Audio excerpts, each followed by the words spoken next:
3, 2, 1, go. Welcome.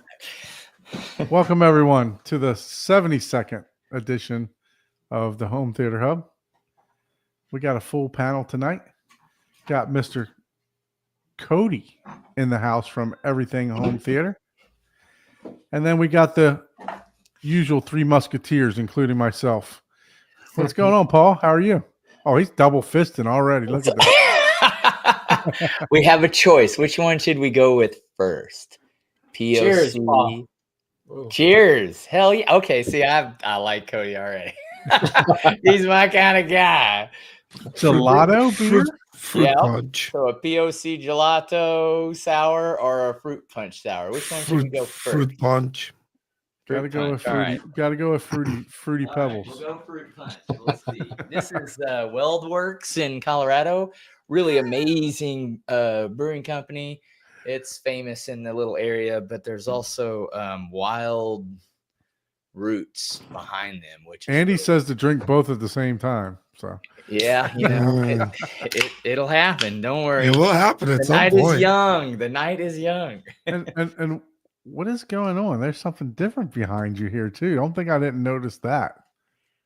Hey, I told you I cleaned up my stuff, man. I got business, man. You got some backlighting now. Look at this. I was trying to be like Ike, you know. You try to go under the radar here. Just cleaning out his closet, man. Eminem style. Try to go incognito with the new light system you got. That looks good. It's the same system. I just turned it on. Yeah. Well, that helps, right? I didn't want to highlight all the trash on the floor, and I'm still cleaning. So I was like, I'm not gonna turn it on yet. Like I got the data rack looking, cleaned up. I just got the 2-channel turntable shining back there, like with the DAC and everything else. Look at that going on. It's too dark to zoom in and see what you've got. I got my measly on-air sign over here. I thought I was doing something with this. You guys are busting out all the lights and everything else. You're like, wait, what? Oh, well, wait. I also have these programmed to where they'll flash after 2 hours. Oh, so that's your warning. That's your warning. When it's 2 hours. Yep. You might need to cut down the time on that. 2 hours is child play. I mean, yeah, and actually, I don't even remember what it was. Yeah, I was like, oh, I gotta have a 2 hour. Like, oh god, I talk a lot. Don overtalks me. That's heroic right there. I think when the backlights start blinking, that's when the disco party starts. Yeah, that's the real part. That is not for this channel. That's a whole nother channel. I got to go live on another stream. keep your OnlyFans to yourself, sir. Mm-hmm. Way too early in the show. Yeah, there you go. The YouTube algorithm is already confused. Like, do I push this? Do I bury it? So I got a question live on. I don't see the stream live on. There it is. I had to refresh. Yeah, we're live, brother. I'm talking about on your channel. Oh, okay. Yeah, it doesn't like. Some channels, it'll just automatically say, hey, this person or this channel is going live. Doesn't do that all the time. Well, you got to hit the bell notification for my channel, and then you'll get that notification. Yeah, if you hit the bell, it will pop up. You fully subscribe to the channel after 72 episodes. I mean, come on. It says right there, I got notification is set to all. There we go. Yeah. Sometimes you do have to hit that a couple times. I've had to where and I usually watch pretty much all of Youthman's videos, but I've gotten to where it's not really pushing his videos to me that much anymore. Yeah, same with me. The only thing I saw recently that got pushed to me is his did it sell and life, changing something. But that was the last one, so you probably that was it. But he had I'm sure that was not the only video he's had in the last 8 months. Yeah, so what I did was I just went back and I unsubscribed, subscribed, and then I hit the bell again. So and now I'm starting to receive more stuff. Good. Yeah. Okay. That. Yeah. So maybe. Hey, what's up, Scott. What's going on, Scott? Long time Hi, no Scott. talk, sir. You up there in Expona, Scott? I know, right? It's good, big man, big, see big. See big in the house. So, what you got going on this week? Not much really. Just watching a few TV shows. I was watching Black Dove on Netflix. Oh, nice. Yeah, it's a weird TV show, but for some reason I just couldn't turn it off. Not really my style, but yeah, but I'm almost done with it. So I guess it turned out to be okay. It's one of those 6-episode miniseries that just tend to last forever. It's like one episode is true 1 hour instead of like 40 minutes. So Then I have to interrupt you because this is breaking news. Right. So besides Kat, we finally have a female in the audience. Oh. Welcome, Sarah. How are you? Welcome. Welcome to the Oh stream. man! Well, if you didn't know I was on here, oh god, Sarah's one of my followers. She's a friend of mine. Oh, she very supports nice. My channel. See, Cody Yeah. brings the guests. So Yeah, they have their own YouTube thanks channels. for doing that. We're doing good. Oh, look, we're doing well. We're doing well. we have YouTube royalties in the house. Yeah, I got Shane up in the house. Oh yeah, our second female. That's. Oh my goodness! It took me a second for that to click there. Really, bro? Sorry. That was like an alley. I know right he'll laugh. I said YouTube royalty, man.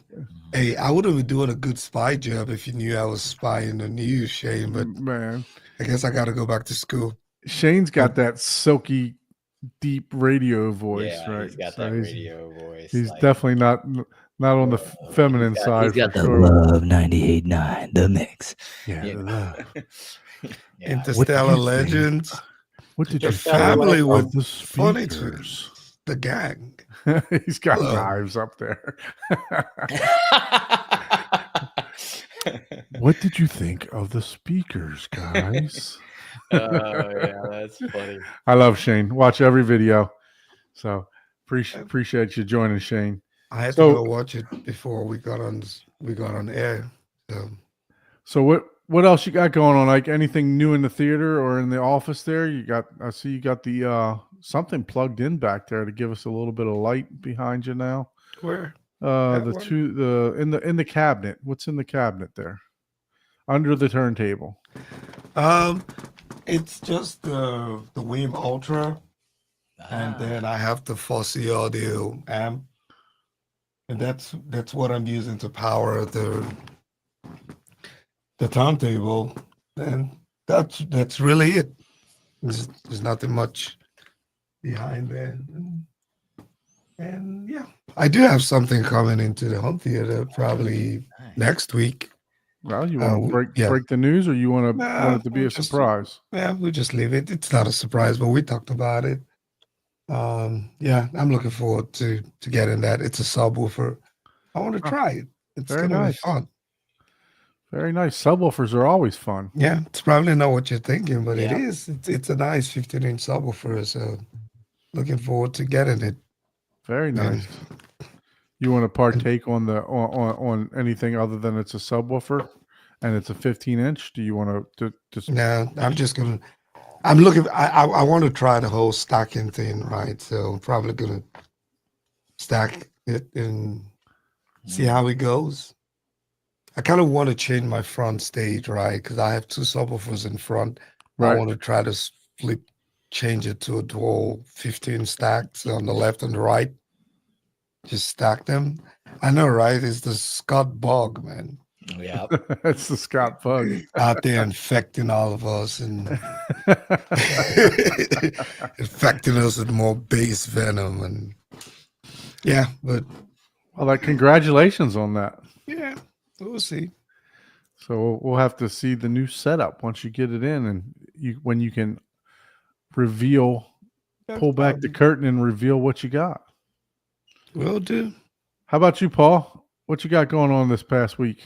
Well, except for you spending some of my money that one day, I did do that.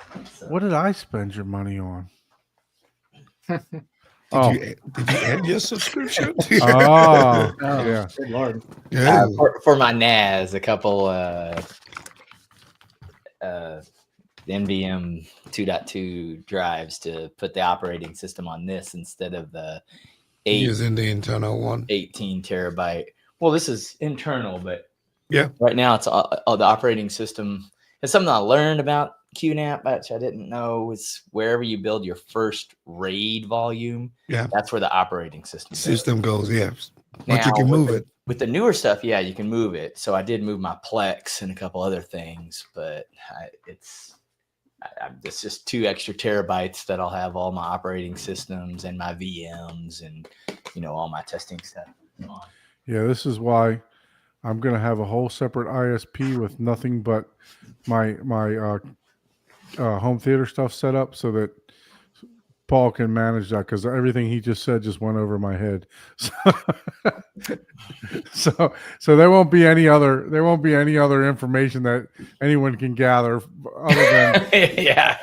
other than Someone will ask Don, what's the password? I don't know. Call Paul. Maybe you can go in and change the settings on my Lindorf, but that'll be all you can get to.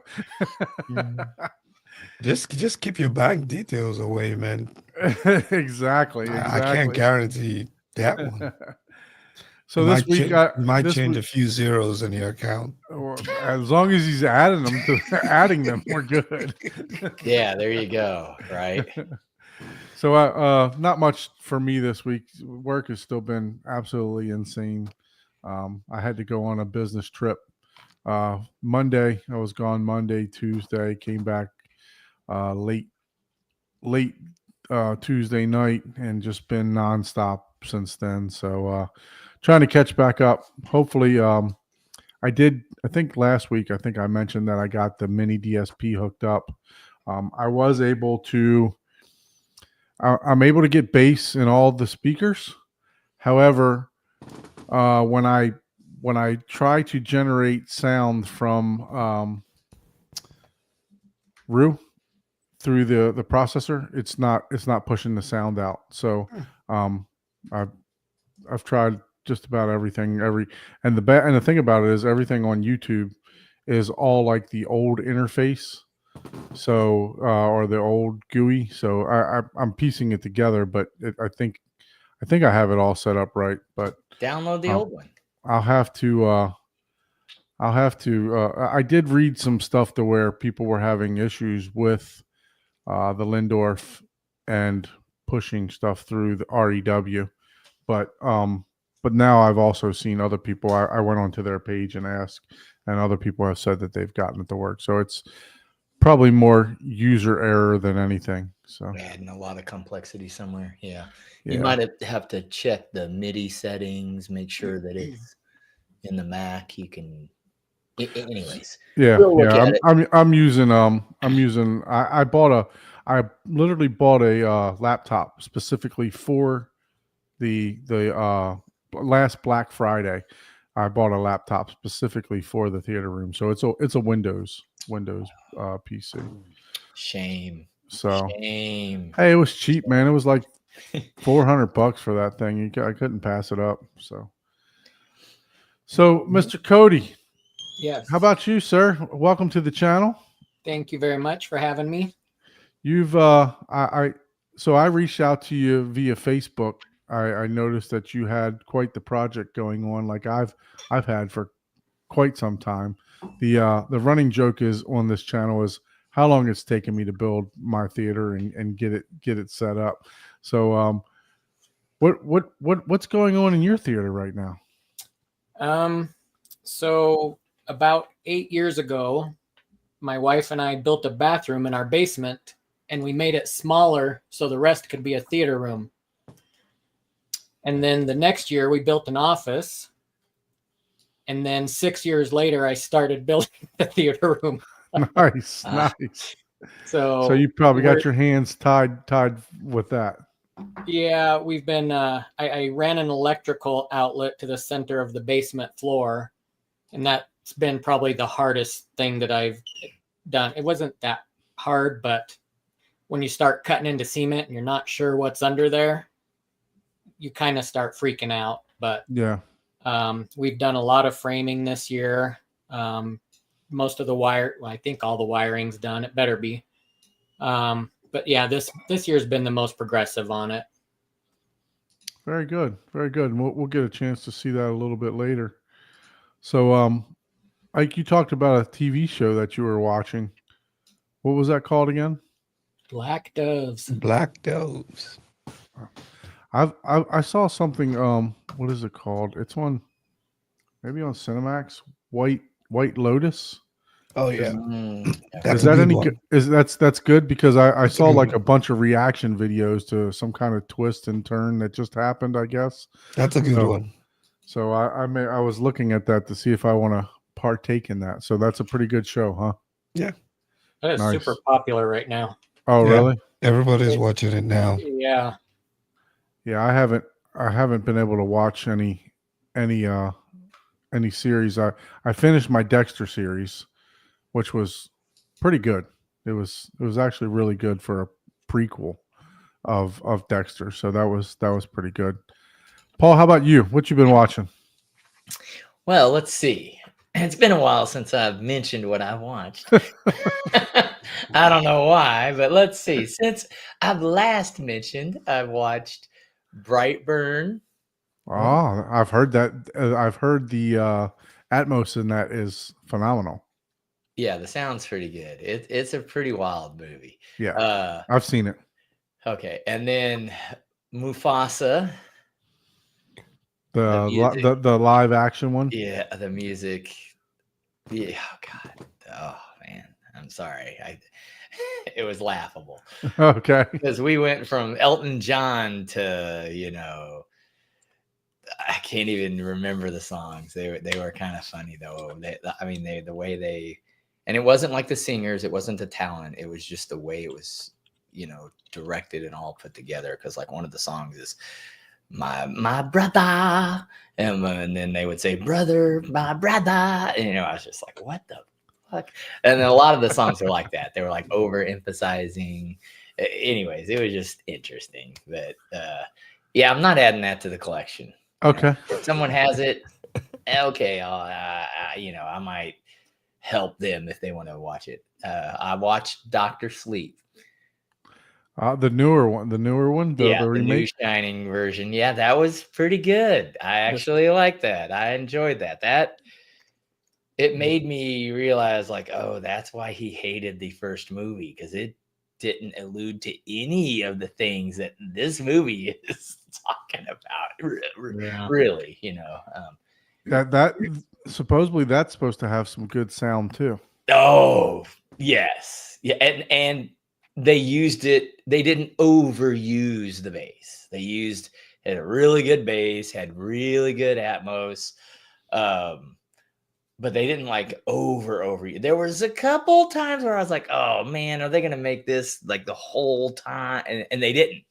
Because that's like whenever something like this awesome bass scene happens, it's like, oh, that's cool. But then if it's like 10 minutes later, it's still going. It's like, oh my God, really? Like what? Yeah, you said it's the sequel to The Shining. Yes. Dr. Sleep. Oh, I'm not watching it then. I'm good. Yeah. Oh, it's I'm Yeah, still The Shining. there's- I'm not watching a sequel of that. yeah, if you're anyways. And this week I watched Transformers 1, which I heard a lot of people hated that. I loved it. I was like, That was dude, a good that's a really movie. cool. That's a really cool movie. Yeah. John Anthony, he actually recommended that. I was talking to him the other day, and he recommended that to me for me and my son to sit down and watch. Oh So, yes, yeah. To me, that was a really great movie. Yeah, I told Miguel, I was like, oh, you got to watch this with Angel. This is a really good, movie. check out Shane's review on that one. He's. I don't think he. I think he liked the movie, but I think he said that the sound wasn't as good as it could have been in that one. So. Oh, as far as in Transformers 1. Yeah. Yeah. I mean, it was all right. Yeah. I mean, it wasn't like the movie was really good though. So, but I mean, the sound wasn't bad. So Right. Okay. it wasn't anything like. Yeah, I think you said there wasn't a whole lot of use of the Atmos and stuff like that. So, But he's got that special tracker with the turn off. Yep. So, and he can see exactly what how the sounds are moving around and all that.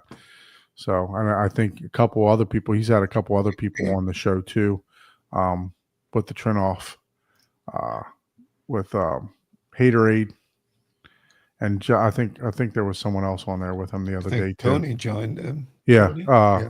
yeah, Tony from Build Montage. Yep. Yep. And then I think one of our guests that we had, Theater at Home, he just got a turn off too. Yeah. So he was talking about that Atmos tracker. It's really a cool feature, man. I wish other processors would have something like that. I don't think it's proprietary tech, but it's good to see what's going on while you watch the movie. Yeah, absolutely.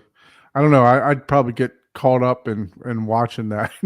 I'm like, that's not enough. I need to upgrade. Yeah, it might sway your, the way you feel about a that's movie. one of those things where if you're studying or doing mixing and trying to figure out if a specific processor is actually doing what it's supposed to, that's a great tool. But to me, it's like, man, if you have to watch a visualizer to know whether there's Atmos in there, then why bother listening? Yeah. It can be there, right? But it can just be there doing crap, right? It would be distracting me. Just because it's there doesn't mean the Atmos is still. But for a YouTuber, reviewer and whatnot, then it makes sense to obviously, validate your stuff. But if you're watching that first, fast forward, I know I'm right just because this device said so. It's like, okay, that's cool, but what's that mean? One of the cool things, and I'm assuming Trinov does it because it's mostly a computer and it's got the ability to render stuff, but Theater at Home, George, he just did a video where he was talking about, do his rear speakers actually produce more sound that he can actually notice? So he took them off and could tell the difference. He's like, immediately, you don't notice it really when it's there. Right. But once it's gone, you notice that it's gone. Yeah. So if you can see it, it would kind of help justify it too. Yeah. Yeah. Yep. Yeah. So how about you, Cody? You watch anything recently? My wife and I watch so many movies. It's almost pitiful. It's kind of our thing. It's something that we love to do together. And so we've ran out of movies. The movies that we watch are usually but we are trying to catch up on series, I guess. We were avoiding series because you feel dedicated to try to finish it. Right. And kind of like Ike was just saying with Black Dove, it was okay. It was okay. You had to get to the end for it to be good. But if you don't finish it, you feel incomplete. Yeah. So I don't. There's good series out there that we've started. And this year we started Reacher. I saw some shorts on YouTube and I just watched a couple shorts. I was like, oh, he's just kick-ass, badass guy. Right. Yeah, I like that. That's a good series movie because you're not you don't have to overthink it. Yeah, you don't have to overthink it. You don't have to be dedicated to it. I just enjoy it. I just finished watching the last episode. Yeah, I haven't watched it, but it looks good. Every time I see one of the trailers, I was like, oh, okay, that's cool. It's one of those ones where when you're sitting there and, this one episode, this guy paints on his girlfriend's truck. And he's like, he did this. He goes right over to the house and just starts kicking butt. And your legs are kicking because you're there with them. It's that kind of series. It's like Liam Neeson's types of movies, right? Always saving his daughter type of stuff. Oh yeah. Oh gosh. Smash and grab.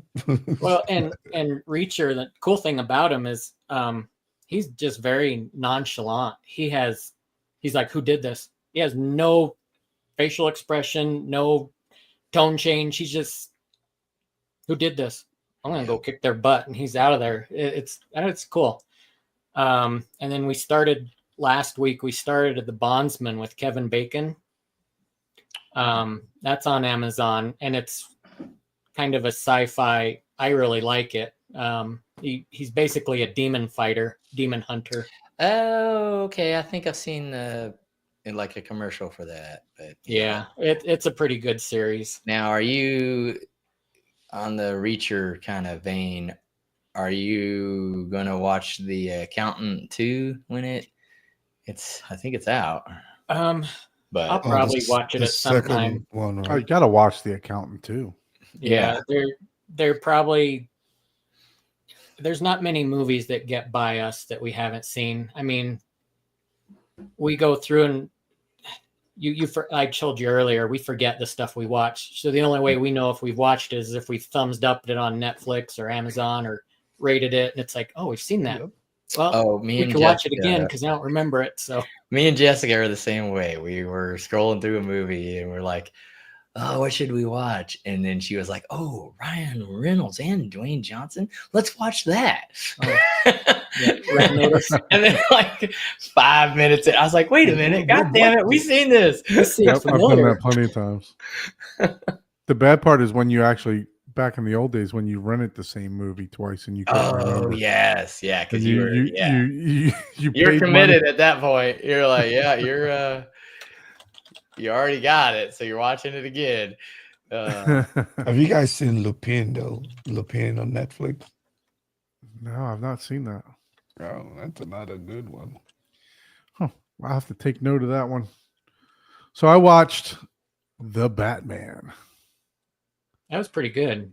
Oh, Yeah, I watched it late. I mean, it was like 2 a.m. when I watched it. So I watched like 80% of it, and then I started falling asleep a little bit, nodding off and on. But the sound was phenomenal on that one. I mean, it was just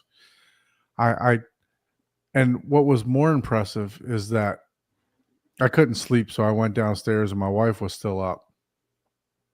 And I was down there and I didn't hold back. You know, I turned it up a little bit. My son was upstairs sleeping.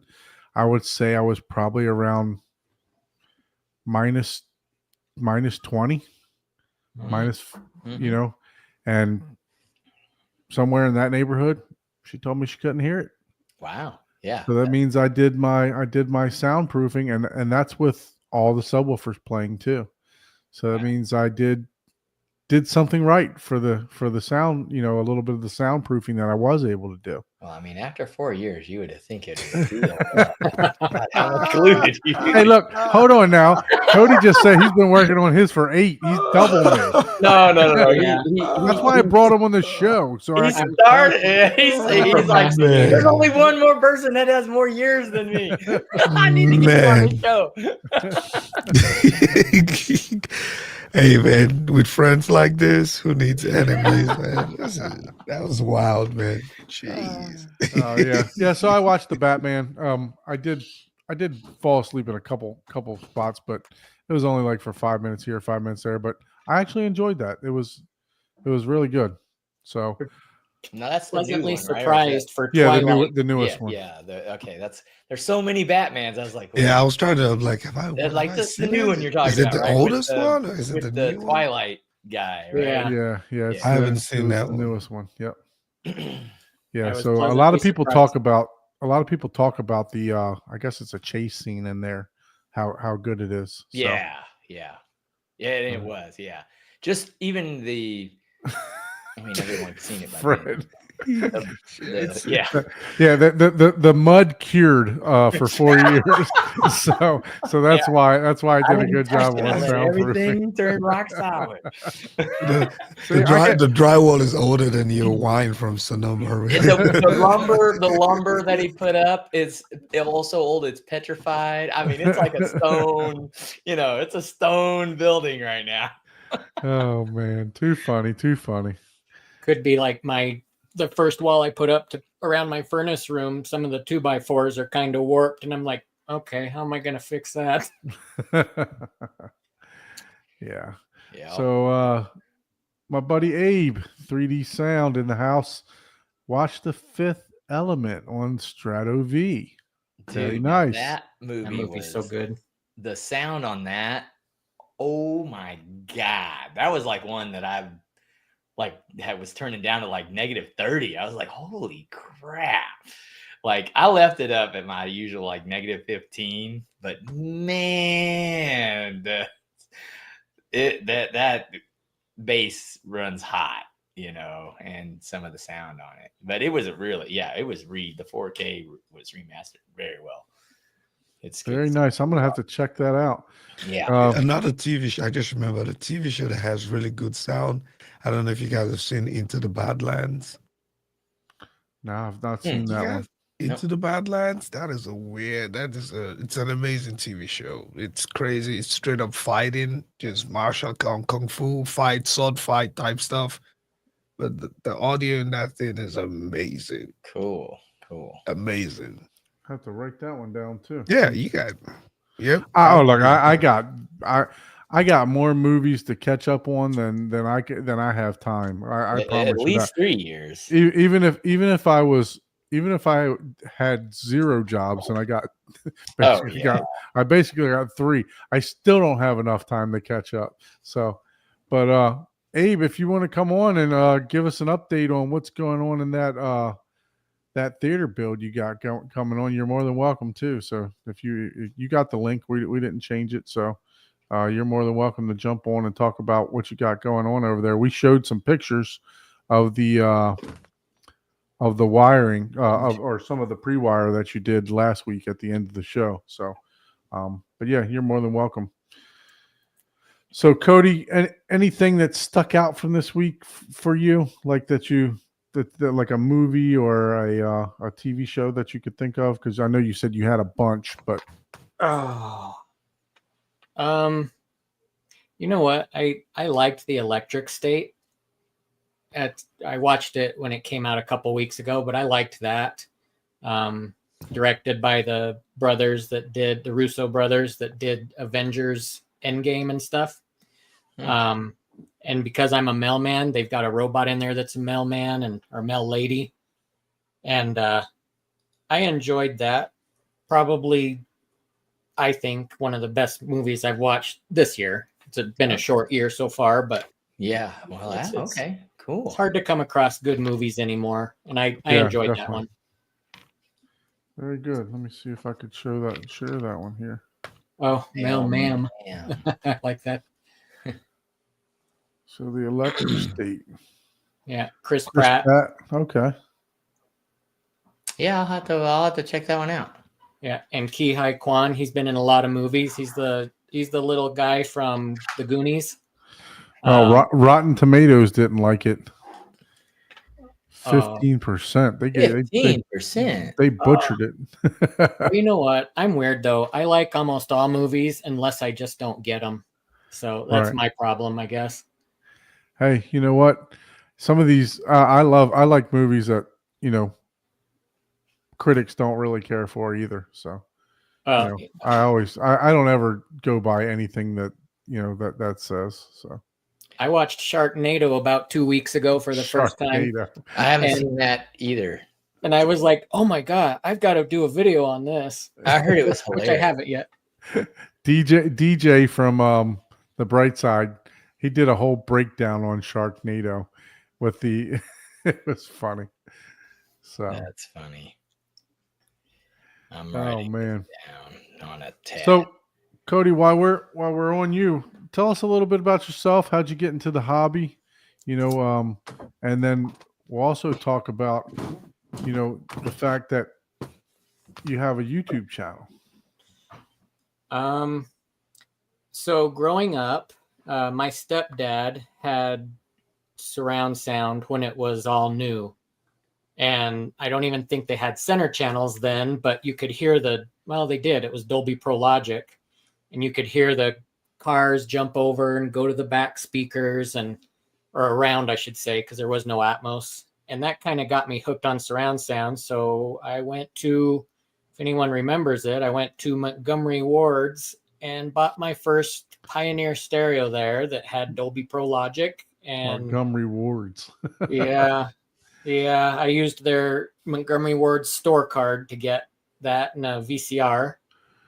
And I had that set up in a bedroom to start, and when my wife and I met, we set up a small theater room in the house that we had back then, and we went and purchased one of those big ass TVs that are like 3 feet deep and they weigh about 400 pounds, and Oh, the rear projection. the rear projection with the mirror in there. And Mm-hmm.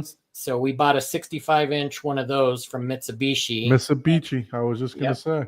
And we bought that because it was the smallest size that you could actually separate them. The screen came off of the base, so it was easier to move. Anything smaller wouldn't come apart. They had a bigger one too, didn't they? I think they had a larger one. They had a 75, yeah. Yeah. And back then, though, I mean, that 70, I think our TV was like $4,000, and that 75 was like $600 or $6,500, something like that. Yeah, no, they were expensive. I don't think there was a house in America without one of those, but I actually got mine from QVC on a payment plan. So they no interest. They just debited from your bank account like every month or whatever. They would just debit it, and it was no interest or anything like. Of course, there was a little upcharge for the TV, but Yeah. but yeah, no, that's how I got mine. That thing wasn't cheap, man. No, they weren't cheap. That was how we got started. And then my wife and I collected VHS tapes. So we had like 2,500 VHS tapes, and you know, DVDs weren't out then. And then Father's Day came around one year, and my wife and kids bought me a one of the watches that you move your wrist and it charges it up or whatever. Oh yeah. Mm-hmm. And I asked him if I could trade it in for a DVD player. So we returned it, and that was our first DVD player. So then we started replacing VHS tapes and buying everything on DVD instead of VHS, and just kind of progressed from there. Our last house, we've been in this house for 17 years, but our last house, we finished the basement there and put a theater room there that we did ourselves. So we got to wire in the walls and decide where speakers were going to go. And we got to use it for about 6 months before we moved, which was a bummer. But we moved into this house and had big plans, and life just happens. And 15 years goes by, and then you're making your theater room. So we're trying to do it right. And I've learned so much from everybody on YouTube. All the channels that I'm subscribed to, and all the ones that I just run across, and I'm watching stuff, and it's like, oh, wow. And you learn a lot from people that know stuff, and it starts accumulating in your head, and you forget what you've learned. So you start over. Yeah, absolutely. Yeah. We moved in here in 2019, and like you said, life happens, right? So my plans was to get started right away on the theater. And that one day you just get the hair to blow out the wall between the garage and the office, and you get started working on it. You're moving pretty good, and then all of a sudden you drop a weight on your toe and break your toe. Oh man! So yeah, my wife had a Peloton. I was moving the Peloton to get it out of the way so I can put some stuff in it. Fell right on my toe and broke one of my toes. So that put me out of commission for a while. And I also have a kid a 5-year-old that demands a lot of time. So, which not that every kid don't demand a lot of time, because you should spend a lot of time with your kids. But yeah, so he definitely takes priority in a lot of the time. So I definitely understand where you're at with, just getting to your theater, Yeah. So just for those of you that are watching on Cody's channel on Everything Home Theater, just want to introduce ourselves. We are the Home Theater Hub. Ike and Paul down in the right-hand corner. I'm Don. So we stream here every Thursday night at 9:30 Eastern time. And usually what we do is we usually do some sort of home theater tour. We try to get a guest on that will do a home theater tour. Not all the time we can do that, but we talk about news. We talk in the home theater world, talk about new products coming out and upcoming events. So thank you all for joining. And those of you that are regulars on our channel, make sure that you go over to Cody's channel, which is Everything Home Theater. I'm going to share that here. And it's all spelled together, Everything Home Theater, because I was having trouble locating it, but you can see it's at Everything Home Theater here. And Cody, you're doing well, man. You got 672 subscribers. Oh man. It's Yeah. I put out a short when Deadpool and Wolverine came out. I put out a short about Blade because he hadn't been around for so long. And the first words out of his mouth in that movie are retarded. And it caught on. And I would say 620 of my subscribers are from that one short. Oh, wow. Very nice. Very nice. Yeah, that's one thing I got to do. I got to put some shorts out.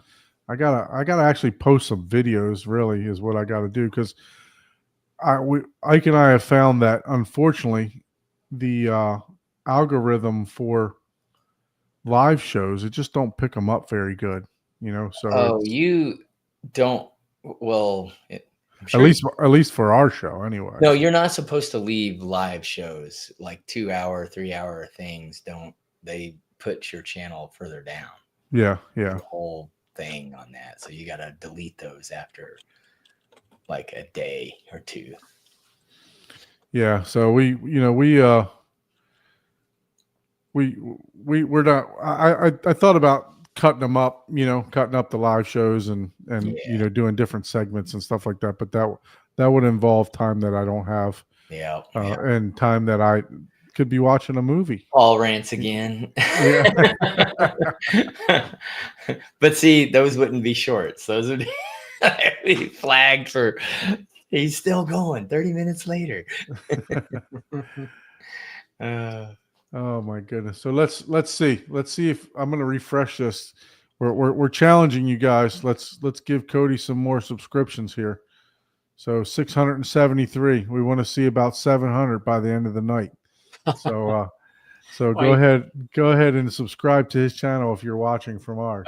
I've got 7 already because when I looked earlier, I was at 666. I was like, oh my God, I need some more people just to get off that. I said that when I was the same thing too. You're like, no. Yep. Oh man. You put a link in the chat. It's easier to get folks to click on it and subscribe. Yeah, you can than to go search for it, right? So, yeah, put it in the comments down here. I think you should be able to do that, Cody, if you want. I can pull it. All right, the time is ready for a theater tour because I'm ready for Fruit Punch. Ready for Fruit Punch number 2? No, we're going with the POC cobbler. Right? Oh, okay. So you're done. Okay, that's what I was saying. Let's see. I haven't had this one, I don't think. Well, anytime you got a gelato beer, it's I mean, come on now. Like, what do you do? Do you need a spoon to eat the beer, or like? No, that's a good question. I'm going to find out. Hey, what flavor gelato? I don't. It just says gelato. There's plenty of flavors of gelato. I have so many questions. It's POG. POG. Yeah, piece of gravy gelato. That's what it is. So Sweet Cooking with Sarah says she's been a subscriber. I'm uneducated. I don't know what Pog gelato is. I didn't even know what gelato was. I was like, Jessica, what's gelato? It's ice cream. Oh yeah, that's right. I was like, I don't know. I don't eat sweets, so I'm not a. Beer is my sugar. I hear you. I'm like, gelato. What's gelato? And then she's like, ice cream. Oh yeah, that's the fancier, less sugar or whatever. Yeah, stuff. So Ike, that's a good one. You going out? You going out to the audio show, Expona? No, I'm not. Sitting right here. No Expona this weekend, huh? No Expona this weekend. I've actually never been to one, but it looks like it's starting to pick up, right? It always came across as this 2-channel, which I think that's what it still mostly is.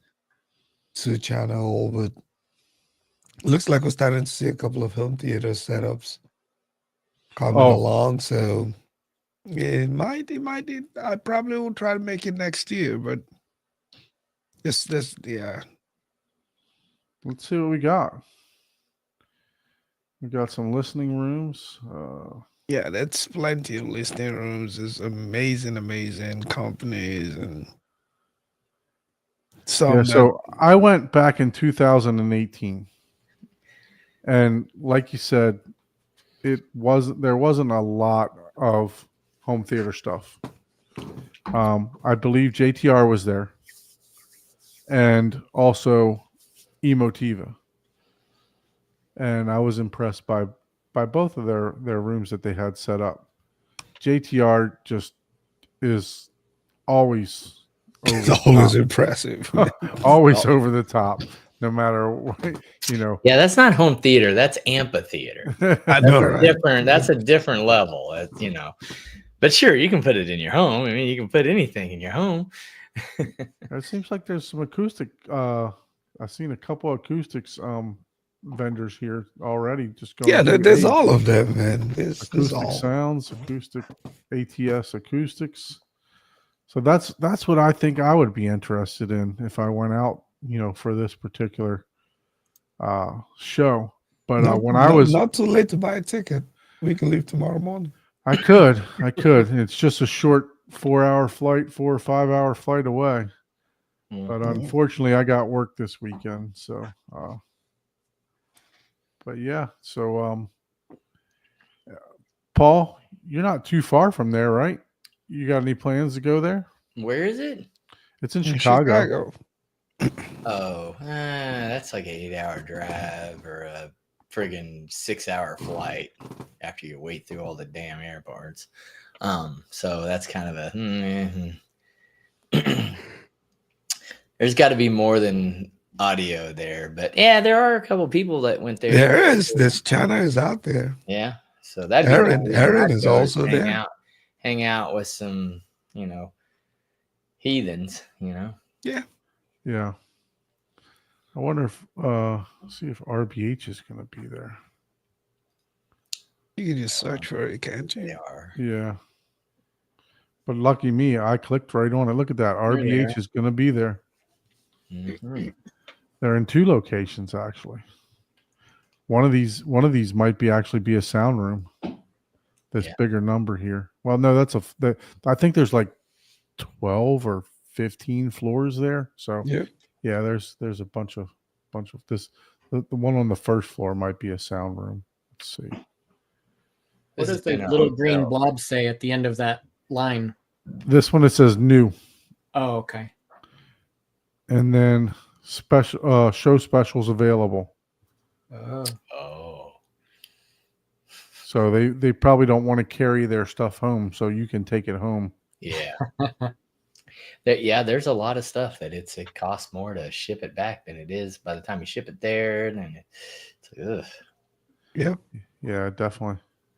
So anyway, if you guys are in the Chicago area, I think it starts tomorrow and goes through Sunday.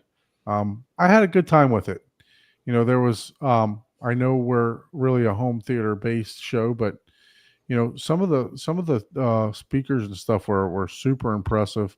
When I was there, I saw these speakers that they look like giant horns, almost like French horns, and literally they were running the whole entire system at like 126 dB on 1 watt. Oh wow! Damn. So it was pretty impressive. So yeah, it was literally running on 1 watt. But yeah, no, there's definitely stuff to do there. There's plenty of just vendors and distributors there that you can definitely keep yourself busy with.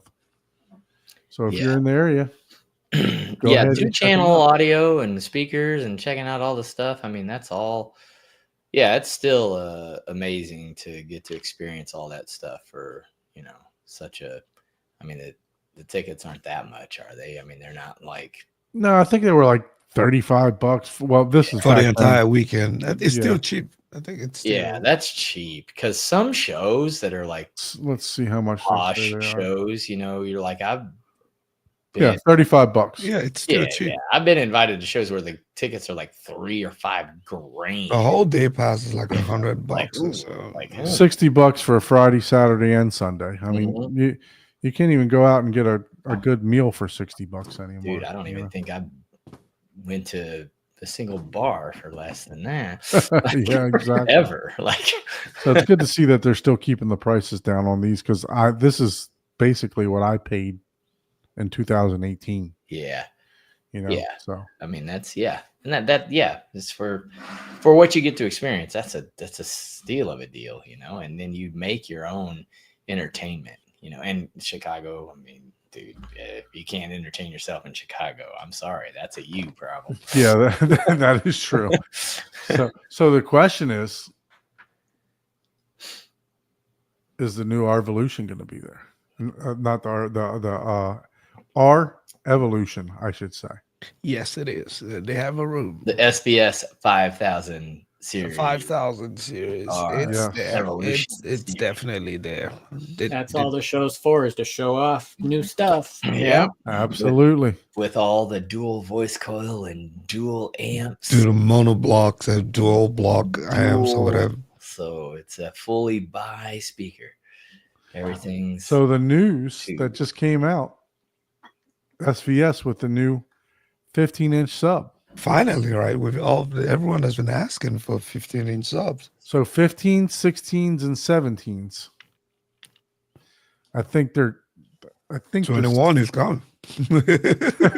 well, maybe 18s next, right? Well, see, now I wouldn't mind going to Derek said there's a show in Austin, Austin, keep it weird. That's another place that if you're not entertained, you're that's a cool place. So this subwoofer is retailing for $19.99. Chuck said Paul never goes to just one bar. Like a single bar. Like, no, that's never happened. That's funny. So that's the sealed box. Yep. Yeah. That's going rate for them. This comes with the app. It's got the DSP, all that stuff. Yeah, man. 2,000 watts continuous, 5,000 watts peak, dual voice coils. It seems like that's the new trend now, right? The dual voice coils. Yeah. How big is that? What's the dimensions? Yeah, let's take a look. This one is roughly Big. like 1919 by 22, roughly. I'm just. It's almost 2 feet in all direction. Well, that's for the PB, Yeah, for but the the other portable one right? is like 6 or 7 inches larger in depth. There we and go. Dimensions just 18.3. a little bit That's larger. not in- bad. So it's almost like a 18-inch cube. Yeah, the ported is small. I'm sorry, the sealed is good for the size, I think. Wow, look at this. 102 pounds. Mhm. Good Lord. That's pretty beefy for a 15-inch sub. Yep. Now the question is, those dual I agree. amplifiers, are those dual power plugs, dual, toroidal transformers, or digital power supplies in each amp, or is it just one power supply, 2 separate amps? Well, there's mean, one some of plug. these There's one things- plug, so Yeah, so one plug, so that kind of answers that question. correct. Single transformer, single. We're gonna have to get Nick on the show Yeah. sometime soon. Keep an eye out for that. To I have answer so Paul's many question. digital questions. Yeah. Yeah. He was Yeah. going to try to join us tonight, but they're busy with their showroom at Expo. Oh yeah, so- he's there, I'm assuming. Yeah. Yeah, he is. So Yeah, he's super busy. Like, yeah. So if you decide to go dual, yeah, you save $200. Hey, that's not bad. They Man, always do that special true on to all their SV. stuff. Yeah, true to SVS, man. They announced the product and it's ready for shipping, man. Yeah. Like everyone says, I mean, they're great customer service. Their subs look amazing. They perform. They have some extra features, which is amazing. Some people might be like, "Oh, I'm paying so much for this and this, feature that I'm not going to use." But hey, there's lots of people that do use it. Their app and their little EQ thing. Overall, that's why they're one of the most talked about and most purchased. I wonder if they're going to retire the 4000 series, or if they're going to retire completely. But or if it's going to go on a lot of discount. I think Oh, sales. look at this. I can view them in my space too. Look at that. So I can see what they're going to look like. Can you tell me if they're going to fit behind my screen? Yeah, that's the only thing. Maybe That's not the the only PB. thing they're missing with this website is the augmented reality. Take a picture of your room and drag It's there. and drag it. View it in your space. You can, You can do it. you can scan the barcode, right? You just have Yeah. to scan their barcode. Oh, Yeah, okay. there you go. That's what I was saying. I was like, I didn't see you do it. I was like, well, shoot, that's Well, I okay. can't scan it on the screen. Well, I have to do it with my phone, I guess, but I could do it. So let's take a look at the difference in size between the PB versus the Sealed. That's one thing they need is a size comparison chart, like where you can just compare it. Boop. But yeah, if they have the augmented reality. So the PB is 23 by 20 by 28. Yeah. It's like half a foot larger and deeper, and then like a inch 2 and a foot half or on both two. in all directions. Yeah. Yeah. 100, I mean, that's 154 pounds. that 28 inches That is is deep, as man. deep as my my monolith 215s. Yeah. And That's how big that is, because it's literally my monolith 215s are 28 deep. Yep. So it's actually like 7 more inches deeper than those. Mm-hmm. and look at the weight of that thing, man. How am I supposed to carry that upstairs, man? Well, You're gonna have to plug them downstairs or run a cable upstairs to the theater, man. They're offering the two different Oh, man. piano gloss and the black ash options.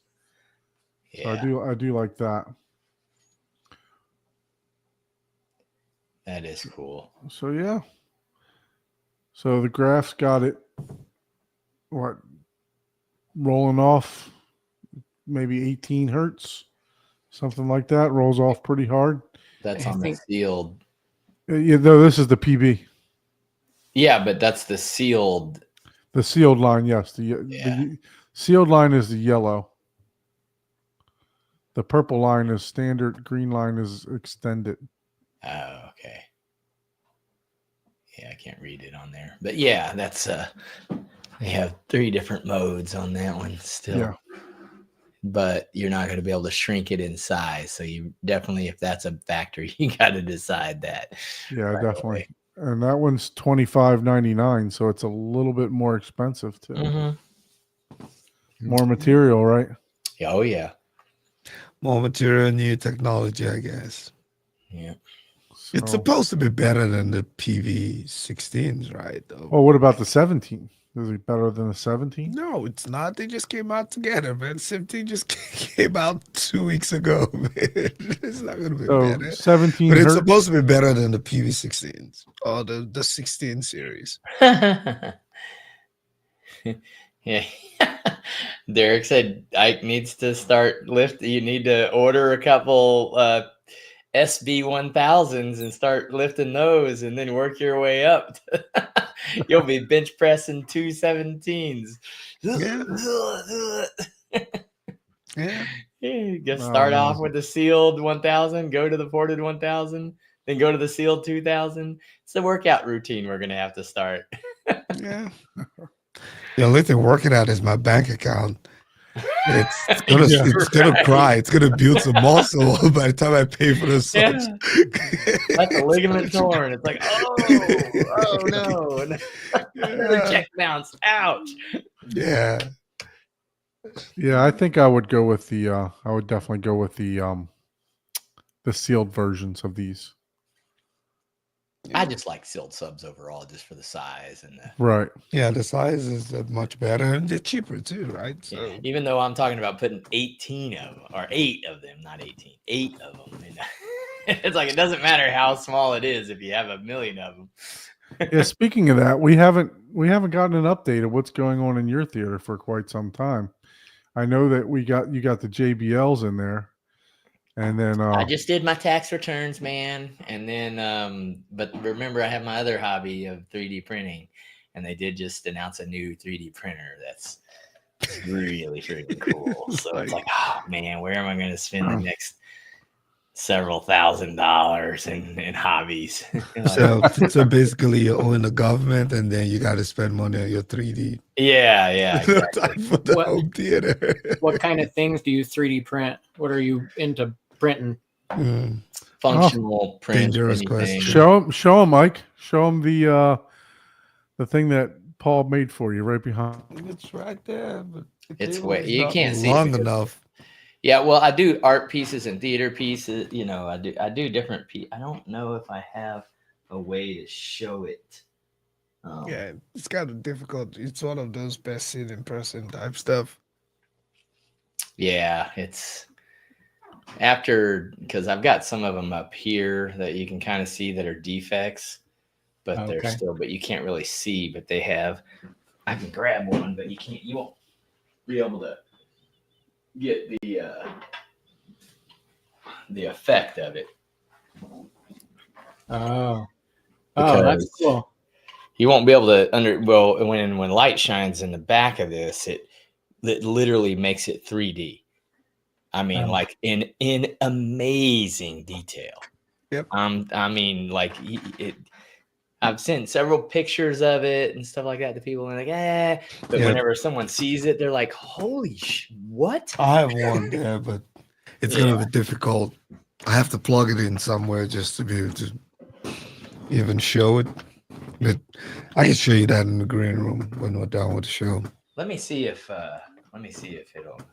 You know, with the right like Govee light, just kind of changing fluid colors, that look really, really neat. Demolition Man. I don't know if you can. Yeah. Oh, those Okay, are yeah, cool. we can see that. Yeah. See, like. Yeah, that's freaking awesome. I mean, you just got off. And those are all 3D. Yeah, and I do tons of stuff, like every little. Shoot, I just made a part for a battery charger that I have that Don't show us the other stuff you Yeah. accidentally. So like I have a little battery charger and it had these two little plastic things on the back where you wrap the cord, and one of them broke. And I literally was in the garage the other day. I was like, "Oh yeah, I forgot that broke. Shoot, I can 3D print." And this thing broke like 10 years ago. I forgot it was even broke. Because I just rolled up the cord and like stuffed it under the handle. So I 3D printed one that had like the two clips on the both sides and that went across and connected, and I made like a little plastic bolt that screwed together. So now it's more solid.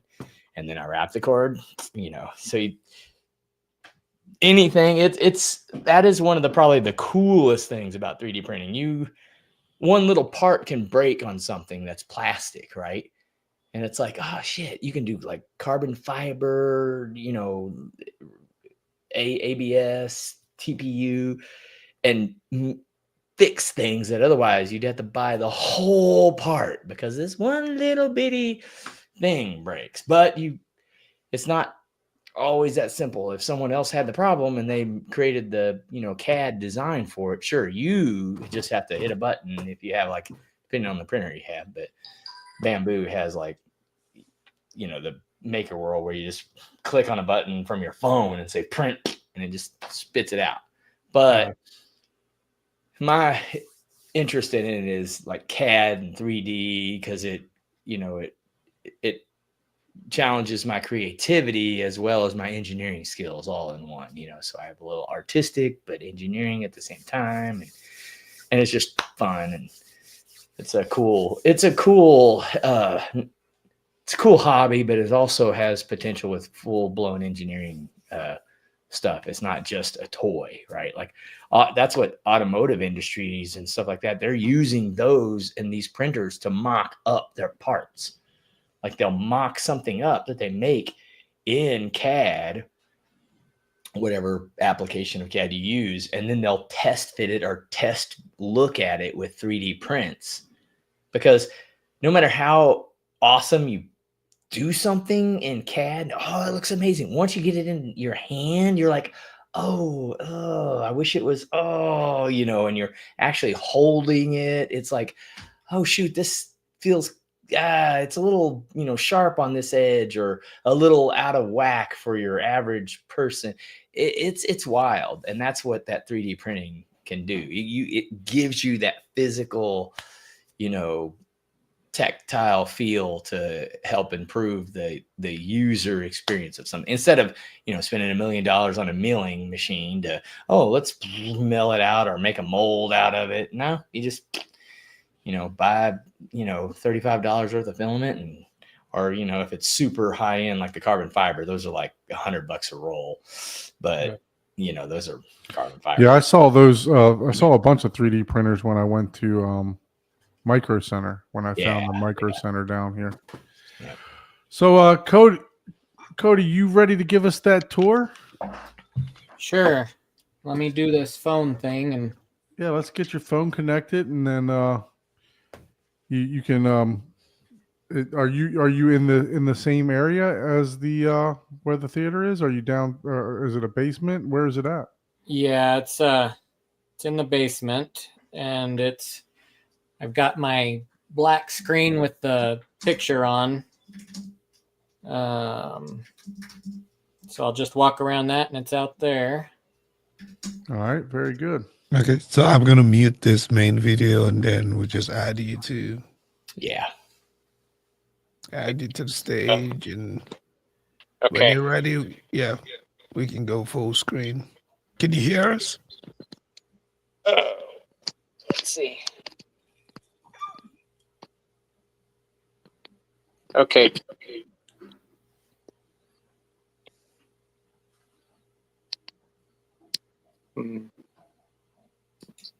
Can you hear us, Cody? Okay, now I can. All right, perfect. All right, so you are in the construction phase.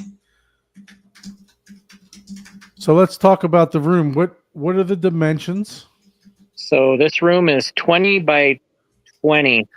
I know it's not the perfect, supposed to be longer, but this is what I had to work with. Okay. And let's see. So when I was talking about the bathroom earlier, this is the bathroom that my wife and I built before the theater room. Did a little bubble shower and stuff. And then we made that bathroom shorter so that we'd have room for the theater room. And from the back, this is what it's going to look like.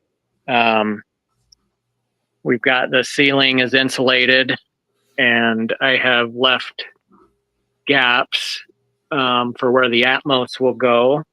It's wired right now for 944. Boy, I guess I kind of don't know what to show you when I don't have things done or up. Draw with your finger where you're where your idea is, you know. That's all I would do in this case. Okay. Okay. So this is going to be the side surrounds, and I really couldn't do a rear, so I have rear surrounds. The wall was just too close to where my back row was going to be, so I decided to go with rear surrounds. This is set up for light. I bought some 6-foot Govee strip lights, and I'm wanting to build my own light and have the strip go around the outside so it actually kind of shines. This is all backwards to my hand. The Oh, yeah. light the light will actually shine on the sides of the wall, not directly out into the room. So it'll be kind of an ambiance thing. Yep. Um, I could 3D print that custom. oh, I might get in touch with you because I've been trying to figure out how I'm going to do it. But Yep. I left an open slot here for a heater. I'll wire it in. You can see the duct is up above, right there. So I'll go in from the back and bring an inlet in, and then I'll have the vent down at the bottom here coming out into the room. So you mentioned heater. Where are you located at? Colorado. Oh, Is that what you mean? Yeah. Yeah. Okay. Yeah, we're in Colorado. I'm in a small town called Elizabeth. I'm about 20 miles from Denver, probably southeast of Denver. Oh yeah. Okay. My last project that my wife and I did, I cut a trench in our basement floor and ran conduit over so that I could have a outlet in the middle of the basement floor, which I just have the wire there right now, but it's a 20 amp outlet because I didn't know. Thought, well, if I'm going to have 4 chairs plus some sort of couch plus maybe lights plus remote charging and phones, I thought, what if everybody tried to move their chair all at once and I popped a breaker? So I put a 20 amp here, and then when I mentioned it, people are like, wow, what are you putting over there, you know? But I guess just better safe than sorry. And near field subs, if you ever decide to do that. Yeah. Yeah. near-field There you stuff. go. So I That's guess the how many rows do you plan on having in there? just 2. The 20 feet got really short. The chairs I bought at an auction a long time ago, and we brought them in and kind of lined them up right here, and we were like, okay, we've got room for a couch or something here, but that's about it. That front couch will put me about 10 feet away from the screen. And we have a 142-inch Cinescope screen, so it's going to be very big, but immersive. Yeah. So do you plan on building a riser or anything like that? Yeah, I'm going to do a riser, and there will be steps going up the riser. And most people say they do about 16 inches, so I'll do probably 3 steps up to it. And then I'll have plugs on the front of the riser, and that wire will go underneath and just plug in. So once I plug into that outlet, there will be power going to all the chairs with 2 or 3 plugs on the front of the riser that I can plug whatever furniture we get into the front of the riser, and you wouldn't even see them. Yeah. Yeah, because what I did with mine, because I live in Florida and I'm on a slab, so there's no basement. So what I did with mine is I just basically butted my riser up to the side to the rear wall, and I pulled the cable down that and into the riser. Okay. Which you may, I don't know how big you plan on making your riser, or if you plan on having walkways around the side or whatever, but that's how I was able to get electricity in the middle of mine also. Okay. Yeah. This As was long as you put a junction box there, you can wire up as many outlets as you need. In Yep, that riser. exactly. Yeah, for Yeah. 20, if you got that 20 amp, you'll probably, if you're just doing phone chargers and seats, you'll probably pull about 6 amps off of that. okay. If that. Yeah. So you may, but like Paul said, you may want to put some near field subs behind there one day, and that'll be perfect for that. Yeah. That was the one thing I didn't do because my wife, I poured the concrete in and she's the one that smoothed it out. And the one thing that we forgot to do was bring in conduit with a signal cable. After I had poured the concrete, I started reading comments, and it's like, don't forget to run your signal cable out there too. I was like, oh my God. But I'll find a way. Well, you got conduit in there, right? So you probably should be able to feed a fish tape through there. You can buy higher. It might cost you a little bit more on the cable for the signal cable, but you can run signal cable next to through the electrical. Yeah, you just have to. It has to be a like a double. Higher gauge. Yeah. Basically, is what it's Yeah. going to have is you're going to have a metal sheathing around it, and that metal sheathing is going to have an external wire, which most signal cables do not have, that you would bond to the ground. Oh, okay. So it'll bond to the ground right where the conduit starts and right where the conduit ends. Now, if it's plastic, yeah, that's will be a little more difficult. But most of the time when you're burying stuff, it's usually metal conduit, not plastic. Yeah, I read about this and it said it was fine to cover, so I was like, oh, nice. It's only $8 a rod. Yeah. So, and I'm sorry because my internet was having issues there, so I logged off and logged back on. So, where is the screen going to go? If you didn't already mention that, I apologize if you did. You're good. So what I've got going here, I did these towers, and this is backwards. This opening right here will give me, it's a 3 foot by 3 foot opening, so it could fit those new SVSs. There you go, the ported ones. Nice. My very first purchase for the home theater, I bought Giles. Giles did a video years ago. He built the mini Martys, 18-inch mini Martys. Yep. And I bought those from him. So, and that was also my very first home theater post on Facebook, was the picture of them in my back of my truck. But they are about 2 foot by 2 foot by 2 foot. So this will give me 6 inches all around extra. I did one of these on each side. The other one's covered up by drywall right now, but it's right here. And my screen will go from this tower across over to this tower. And then I'm going to do like a cloth bottom just to hide the speakers, because it's an acoustically transparent screen. Okay. Nice. And you got the door to Narnia there too, so that's amazing. I've got the what? The door to Narnia right there. Oh, yeah. That's the wardrobe, right? Yeah. That is eventually going to be the entrance to my theater room. They'll swing inward, and I've seen these film rails that are cut in half that make door handles that I would like to get. Nice.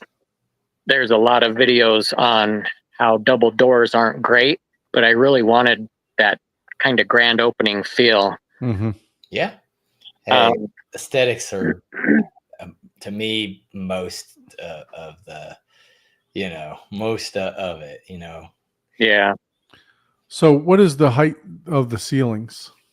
It's about 7 foot, somewhere between 10 and 11 inches. An 8 foot piece of drywall, I have to cut a couple inches off to get it in. Okay, so you're going to hang them vertically? Yeah. I can try to do them long ways, but it just seems to look better when I don't have that line going down the middle of the wall. I'd just rather have them go up and down and do one sloppy slop of mud down that one line there. And so I spoke to, when I was doing my drywall, I spoke to buying, because my ceilings are 10 foot. I spoke to them about buying 10-foot pieces, and every drywaller that I spoke to recommended to do, just to give you to do it down the center, because you can blend it easier. There's a little bit more wiggle room, more area to work with, rather than having so many vertical joints. So just to give you an idea of what, because I was doing the drywall myself also. okay. So I hung everything. I double drywalled, I green glued, I did the ceiling, I did everything. And it came to a point to where I was like, all right, I just need to get this done. So I paid somebody to finish it for me. And I tell you what, it was the best $2,500 that I spent to get somebody to finish it and give me a level 5 finish on it. So that's our goal, is to have somebody come in and tape and texture, and then we'll paint. Yeah. So what I would do prior to hanging it vertically, I would talk to somebody to see how they want it hung first. Okay. Yeah. So how did you come up with the room design? Are you getting, is someone helping you do the design in terms of the layout, or is Um, this something you're doing yourself? no, it's pretty much all ourselves. We broke out a piece of graph paper, and because we had purchased, I'm going to say 85% of the equipment already, we kind of knew where things needed to go. But I don't know. I just had this thing in my head where I wanted acoustic. A lot of my stuff came from watching, I'm sure everybody has, but watching Michael, Youthman. Mm-hmm. And he had the recessed speakers and he has the screen that folds up. And I was like, that is so cool. So that was kind of where I started, have the sides, because he's got that custom cabinet that he did his stuff in. Mm-hmm. And then he's got that screen that pops up. I didn't want to have to crawl back behind mine and get down on my hands and knees to do wiring. So I made an alcove here for a theater rack right here. But that was kind of how my idea started, was just having a screen across there, one that folds up. My wife and I like to do karaoke, and we have a pretty nice karaoke setup. So I would like to have the screen move out of the way, because we've had some pretty wild karaoke nights. Right. So I'd like the screen to be able to move out of the way, just so that it doesn't get torn or hit or anything. You ever thought about just a drop down screen, like a rather than one lifting up, just have Yeah, it like a roll down. have it automatically drop down? I think because of price, they're kind of out of my. They are more expensive. Yeah.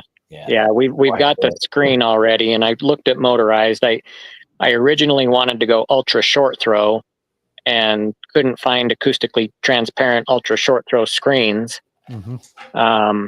So then it turned into the Cinescope with one that would go up out of the way. But I did look at motorized drop downs, and it was like, oh,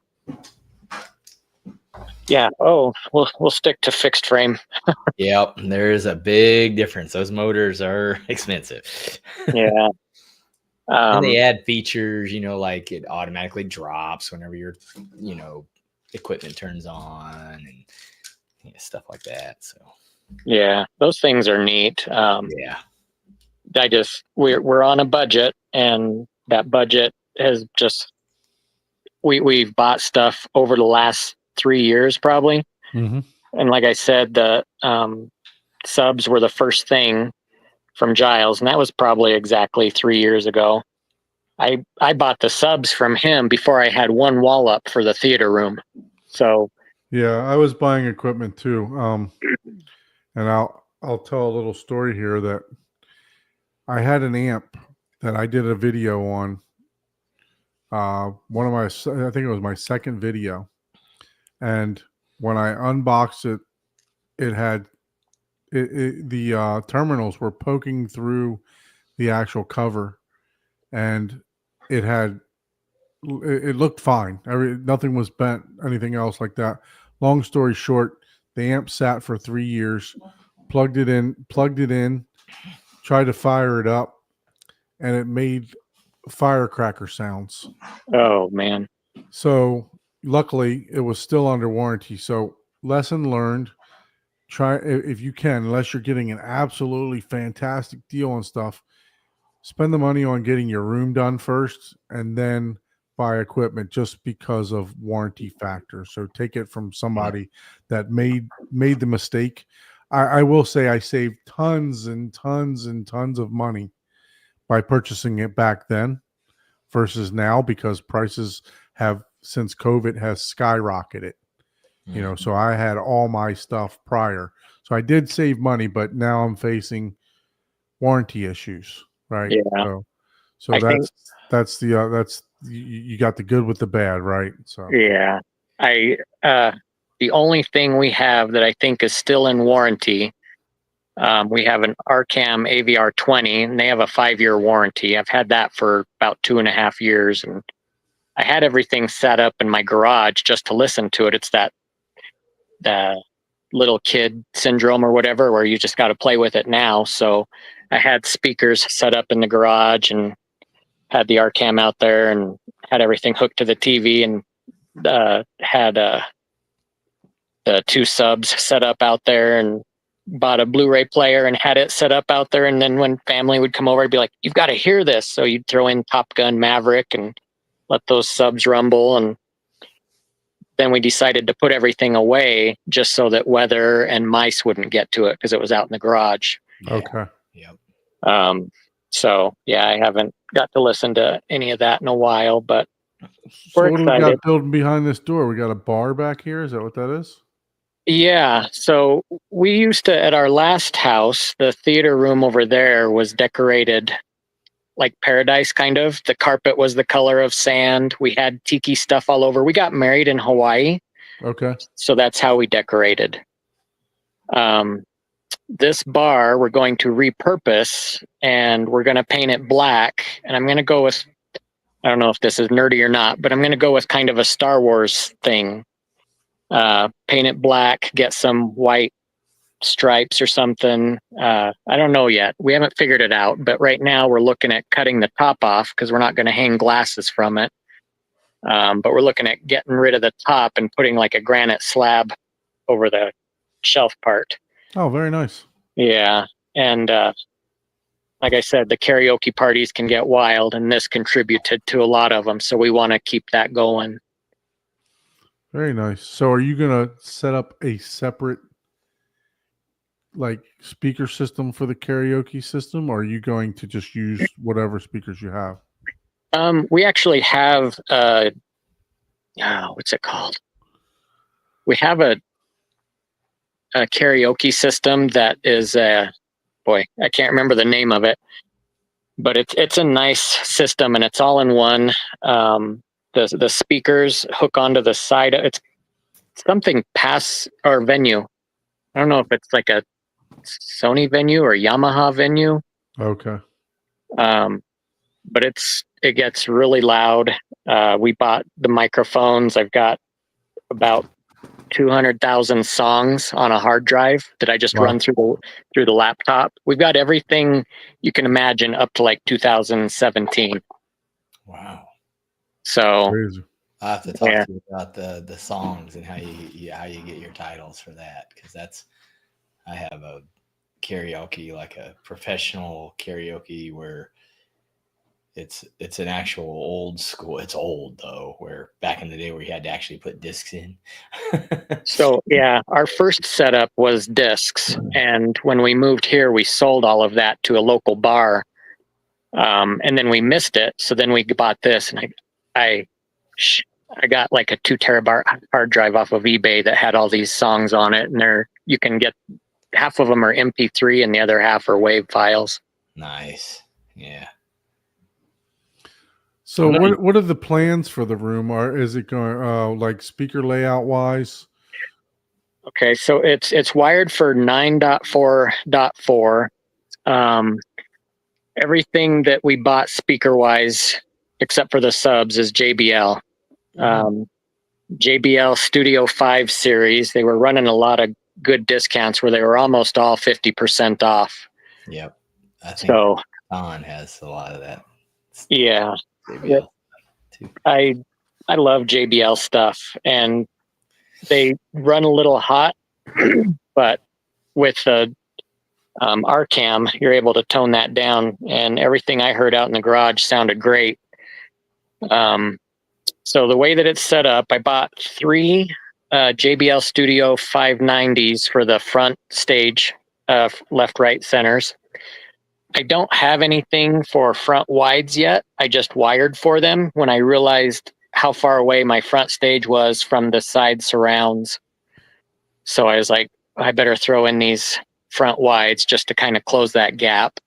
Right. Yeah, you might want to do an extra one for your heights too. Oh, perfect. You might trust me. You at some point you want 6 heights. Okay. Yeah, I might throw them in. It's just wire right now, so it doesn't hurt. It's just the wire. You don't have to. Yep. You don't have to. Oh, You don't have to. put everybody speakers, talks about it. Yeah. but it's. I think it's better to just wire for it. Yeah. And if you don't ever need it, that's fine. You know. Yeah, Yeah. I wired for a rear center. Yeah. Probably never use it, but I wired for it. Yeah. That was how our first theater room was a rear center instead of rear surrounds or rears. It was a center channel behind us, and it sounded good over there. When we got it over here to our new house, I wired up for that, but I couldn't get it high enough. We couldn't hear it over the back of the couch, so we just took it out. I see. So anyway, the way that it's set up right now, you can see right here, that's the front wide. And then the doors are here. And then we have the side surrounds back here. And it's not a huge difference. I don't know if you can see all of it on here, but it's about 12 feet away from each other, which I think will be okay. But before, it would have been the fronts over to the sides, and it's a really huge gap. So threw in the front wides, side surrounds, rear surrounds, 4 Atmos, Govee overhead lights that change color and stuff, because it seems like that's what everybody's doing. That's what Yep. So when you set this up, and we ask everybody this question, what were some of the key factors in setting up this room? So I noticed that you got your surround set already. So what made you decide this is where my surrounds are going to go? You know what? I know that I'm really working around this side of the theater. Our office is over here, and my wife and I, mostly my wife, does eBay. And this is our packing room right here. So between trying to work around the office door and the packing room door, kind of set where my sides were going to be, because I went as close as I could to the door because it was already so far back. And then just trying to match it up to the other side. Yeah.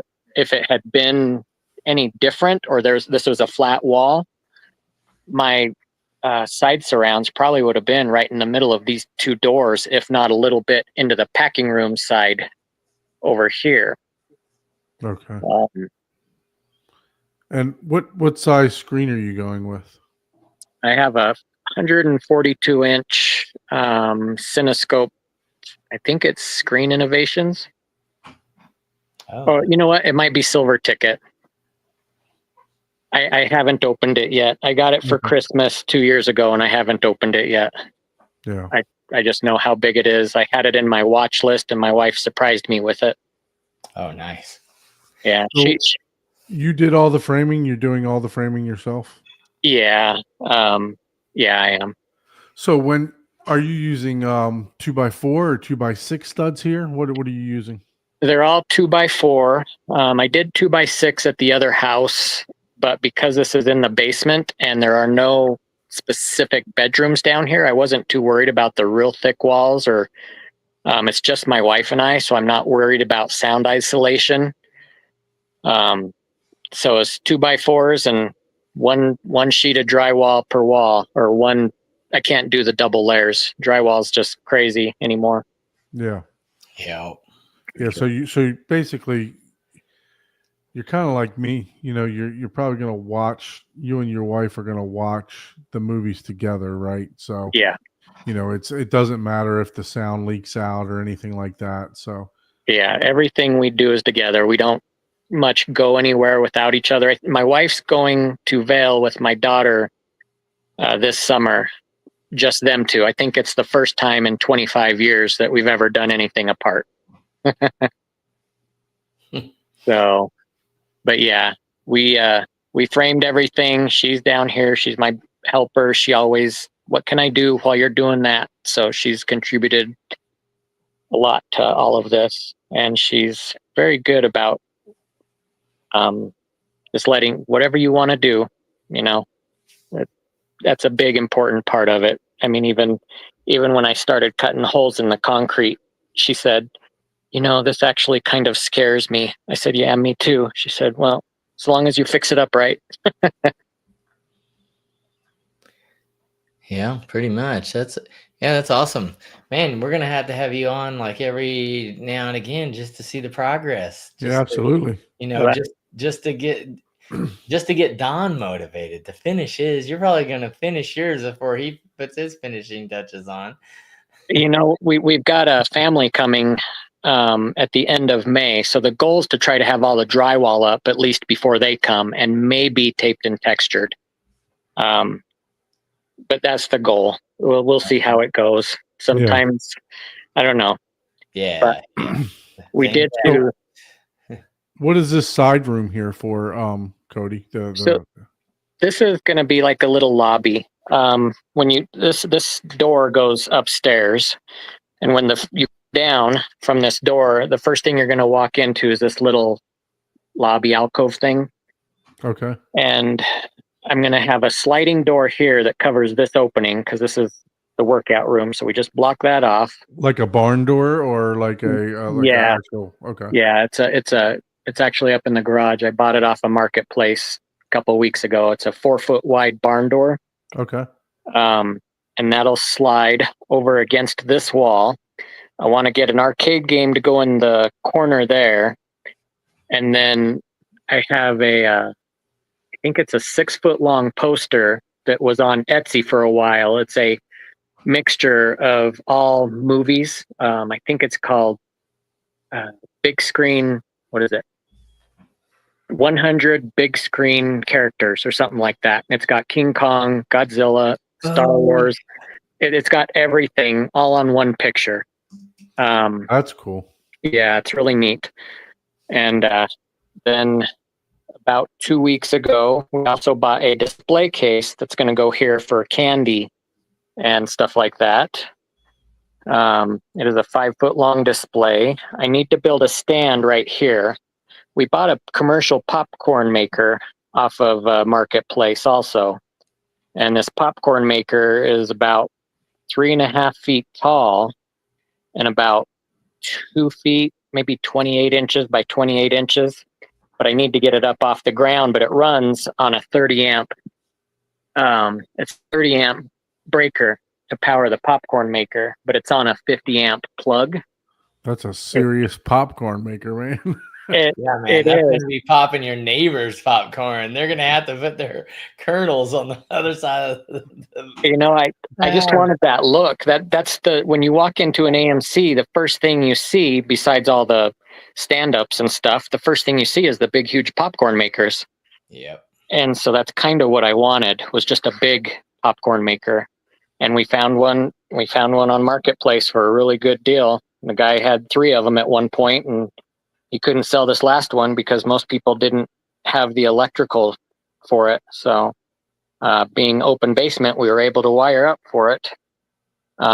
This little room, I'll have it. You see this doorway here. It's a 28-inch door. That will go into, I just call it the audio room, but it's where you'll be able to get to the back of the audio rack.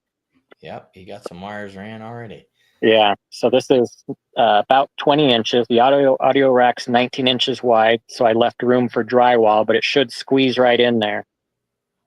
And then that way, seems like with the YouTube channel, I wanted to be able to test stuff.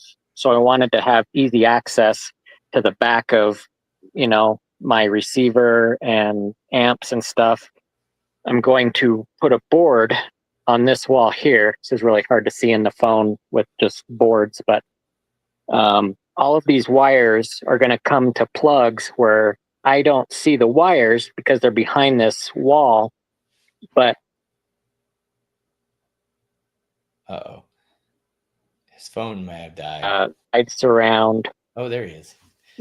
left surround. I'll see all the different plugs and I'll be able to switch lines just in this room to be able to test different things.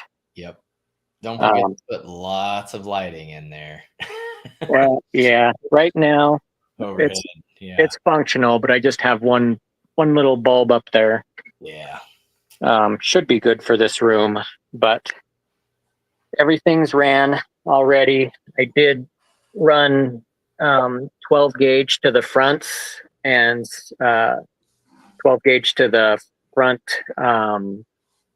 front wides, and then 14 gauge to everything else. And everything is also bi-wired.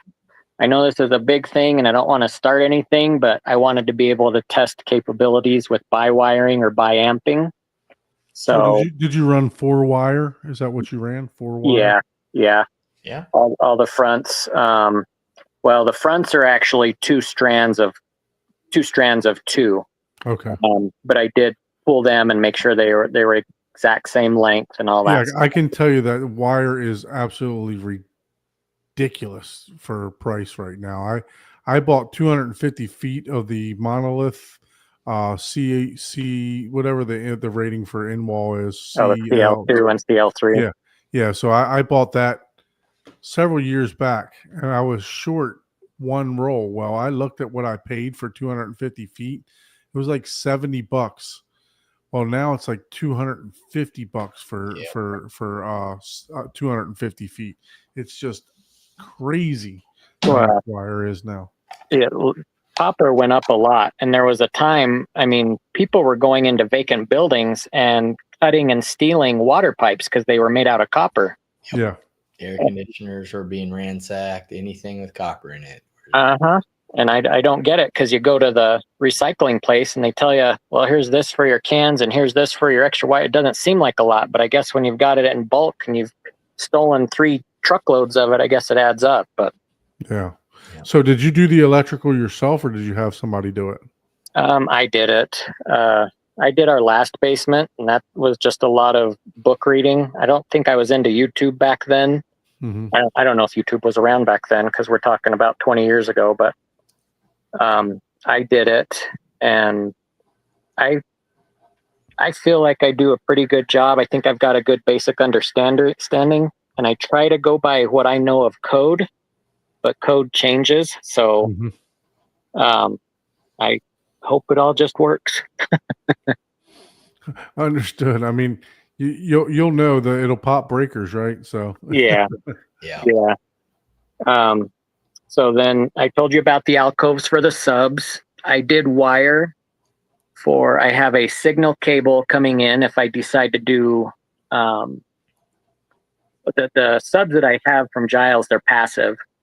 So if I decide to do active, I have a signal cable coming in, and then a 20 amp breaker that can power this sub, but then it continues over to the other side. So a 20 amp breaker for 2 big subs should be good. The wiring for the passive speakers, because all the subs I have right now, all 4 of them are passive. So I ran speaker cable to the back for the rear subs.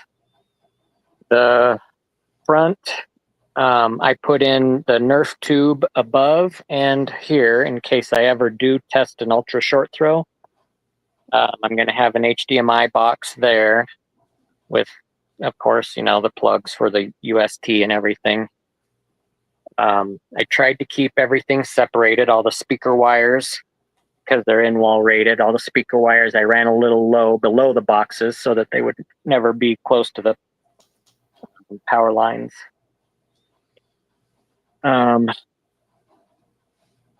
Let's see. In the framing here for the towers, this is going to be a little alcove. Blu-ray player. I'll probably never have a PS5, but if future owners of the house have one, a good place to set that kind of stuff. So you're not going to have that. You said you were going to have like a rack displayed, right, in that corner. So that's what he was saying. This corner here, the rack will come through, but I actually want to. Have you guys seen the videos where people are making acoustic panels with custom screen covers, like movie characters or something like that, where they're printing whatever picture they want? Yep. So that's it's going to be on a hinge, so you can open it if you need something on the front, but it's going to be covered. I don't want it to show because I don't want it to distract from the movie with the lights and stuff. Right. But I want it to be accessible. If someone says, "Oh, how's all this powered?" I don't want to walk into the room and show them. I want to be able to open this up and say, "This right here." Right. Okay.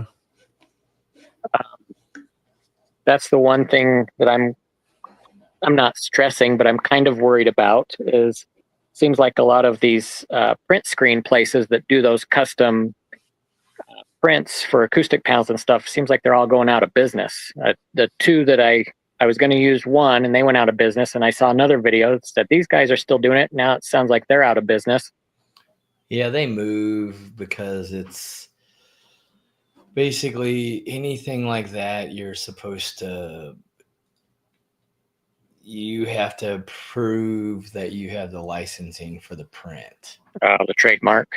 Yeah. So, and they're like, okay, yeah, I trust that you have the legal rights to have this printed. And it's like, okay, sure. That's why you got to be careful how you advertise stuff. Because, I mean, you as an individual get a printer that prints on fabric. You can print whatever the hell you want on your stuff, right? But you can't then turn around and make money. Distribute it, yeah. That specific. Okay.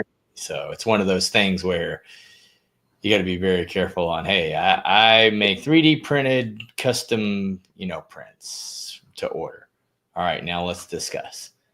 But if you wanted some one-off thing like I printed here, like I'm not selling these with these posters on them. I couldn't do that. I couldn't say, oh, hey, look, choose your movie poster type of deal. Yeah, that makes sense. So Rob They're asked. around though. You just got to follow where they go. So Rob asked, "What's your budget for the home theater, Cody?" I know. Hopefully, your wife's not watching. So, You know what? We really don't. Like I said, I'm a mailman, and people tip me at Christmas, and a lot of the stuff we bought this year was from the tips that I saved from this past year and the year before. So it's just kind of an accumulating budget. It's not something that we've set money. We have money right now to hopefully get tape and texture and maybe carpet. But after that, the only thing I don't have is a projector yet, but I don't have any money for a projector right now. The only thing that we'll be watching movies with was a Black Friday projector that we bought for our elephant gift party that I got my own gift because I was like, it's the coolest thing in that circle. So that's what we'll be using until Christmas next year, probably. yeah. That's pretty cool. Hey, continue to check Marketplace, and Yeah. you may find a killer deal. Yeah. So Like I love my Epson, like you can get even a 40-50 or a 50-50. And I mean, those things they're amazing. Like, sure, you can go with, 3 times the price and get a little bit better sharpness but if you're just wanting to enjoy movies and the experience, you don't need to spend $30,000 on a projector. No. I mean, you always can, it's like, yeah, but it's like, yeah, that's where I'm at. I'm like, I have too many hobbies to dedicate, most of it into one, Yeah. I'm don't know if it's going to work. I bought the Cinescope screen, so I really feel like I need to get a projector with lens memory, which I think limits me to the big 3. And that's the only thing. It's like, well, the big 3 are the expensive 3, unless I go older. I mean, sometimes you can find a nice 50-50, an Epson 50-50 on B stock. Yeah. They'll carry them on B stock for like $1,100-$1,200 sometimes. So it's not horrible, but you get a fantastic projector, like Paul was saying. So I would just keep your eye out for something like that. Yeah. Or Facebook Marketplace or AVS Forum. Oh yeah, I've seen People tons of yeah. 40-50s on Facebook Marketplace, and they have lens memory and stuff. And I saw, I was reading comments on a video I watched. I think it was yesterday, and I just decided to read the comments. Somebody was asking about a projector, and somebody said, "Oh, I've got an NX7 for less than that." and the guy's budget was 2,500. So somebody was selling an NX7 for less than that, and I was like, oh, that's a good deal. Yeah, Yeah. the N5s for gosh, the JVC ones, and they, have better contrast. Yeah. And they look amazing now. And you could do that in this room because you have the light controlled. Yeah, So, I think the main difference is just going to be lamp versus laser, right? yeah. Like if you're buying the older models, but yeah. If you're buying used, I would go lamp all day, every day. Because Yeah, so you can laser- always change the bulb, right? Yeah. Now, Yeah. granted, I'm assuming all the lasers have a non-resettable hour meter on them, right? Yeah, I don't think you can reset hours. Yeah, I don't think you can reset regardless of which type. Yeah. You reset the hours on the lamp one. You have to. When you change it, that's what you have to go through the process of saying, okay, I just changed the bulb, and you reset the hours. Oh yeah, I was referring to the lasers. Yeah, that's what I was wondering, if they have a thing where you can't do that. I'm sure there's probably some firmware hack that some uber nerd can do, but So Senor Dusty Abe says, I love USPS. Just bought my Betty White stamps. Oh, thank you for supporting us. We're hurting. I know everybody says that all we do is waste taxpayer money, but just so people know, we're not supported by taxpayer money. We survive on people buying Betty White stamps. All of our everything, all of our income comes from stamps and the memorabilia that they sell. They sell little mail trucks and stuff like that. So thank you for supporting. Appreciate it. Very nice. So yeah, it's. So did you use a different size insulation in the roof versus what you got in the walls? No, same thing. R13, and it's not any thicker. Just my wife and I watch movies together, so I wasn't worried about it. It was a little bit harder to stretch. It didn't seem to fit as well, but we opened the sides up because they're folded for stability. Right. We unfolded it and we were able to staple it. So did you go 6? Is that 24 on center or 16 on center? They're a little bit more. They're actually like 18. It's 15 in between, but because they're not set up skinny wise, they're set up on their flat. The center's about 2 inches more. Okay. It was hard to stretch the insulation between them when we left it folded, and we did have issues where once we had unfolded it and stapled it up, if we dropped one end, it was like Christmas lights. It would just tuk, tuk, tuk, tuk, tuk, and undo 5 or 6 staples, and it's like, oh gosh dang it. So hammer those in and go back and staple it again. Right. yeah. Yeah, you could always they have rods that you can fit between the joists to push them up there too if they ever start to fall. They're like little metal rods, and you can buy them in various lengths, and you could just push them up there to give it some more stability if you do have issues with that later on. So I used to being a lot of crawl spaces, and we would install crawl space insulation, and we would use the bat style insulation like you got up there. So, but it wouldn't have a paper backing. It would have a plastic backing to stop the moisture from going into it. Yeah, kind of like this. We had some plastic. This is encapsulated. Mm-hmm. And That's exactly what we used. Oh, okay. Yeah, I don't know if they don't make it anymore or if our Lowe's, that we go to just doesn't carry it, but we couldn't find it around here anymore. Yeah, we had to get that through it's called Service Partners. So you can't pick it up at Lowe's or anywhere like that. Okay. Yeah, we originally had got this at Lowe's, but then it was gone when we went back. It was a couple of years later, but it's nice to work with this so that you're not inhaling those little particles that make you start coughing. Yeah. So when you're framing, all the framing is also 16 on center? Yeah, everything's 16 on center. There might be a couple little odd 2x4s here and there because I couldn't justify if I'm 2 inches off throwing a whole 2x4 in there for that 2 inches. So I was like, I'll just make a little longer piece of drywall or start here and cut off, at the other 2x4. I'd rather waste drywall than waste another 2x4. Yeah. But yeah, everything's 16 on center. Wired the rear. That is a subwoofer outlet where I have a signal cable and the speaker wire for the passive subs back here. I went to a garage sale about a year ago or a year and a half ago and picked up some Polk, what are they, 505s, I think. They're 12-inch sub.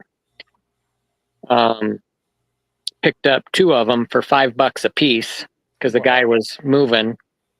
And I was like, wow, that's a great deal. Well, I brought them home and the amps didn't work. They crackled and popped. And when I opened it up, it looked like mice had got on there and peed over everything.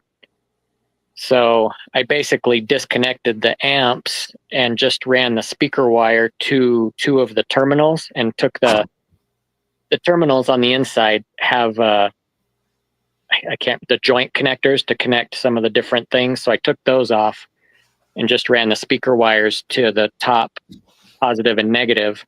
So then I was able to power them passively, which they sounded really, really good. So Nice.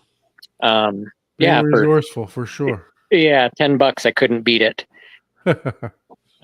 Here in Colorado, we have to have, because we have what's bentonite, and bentonite can shift. So here in Colorado, everything has to be a floating floor.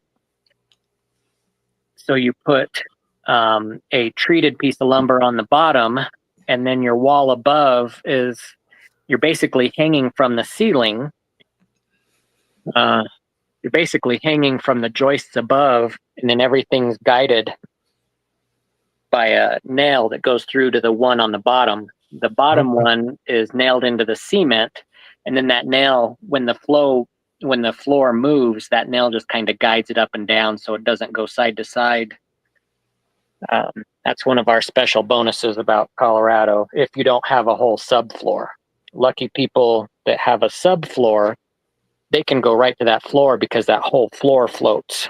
Right. Yeah.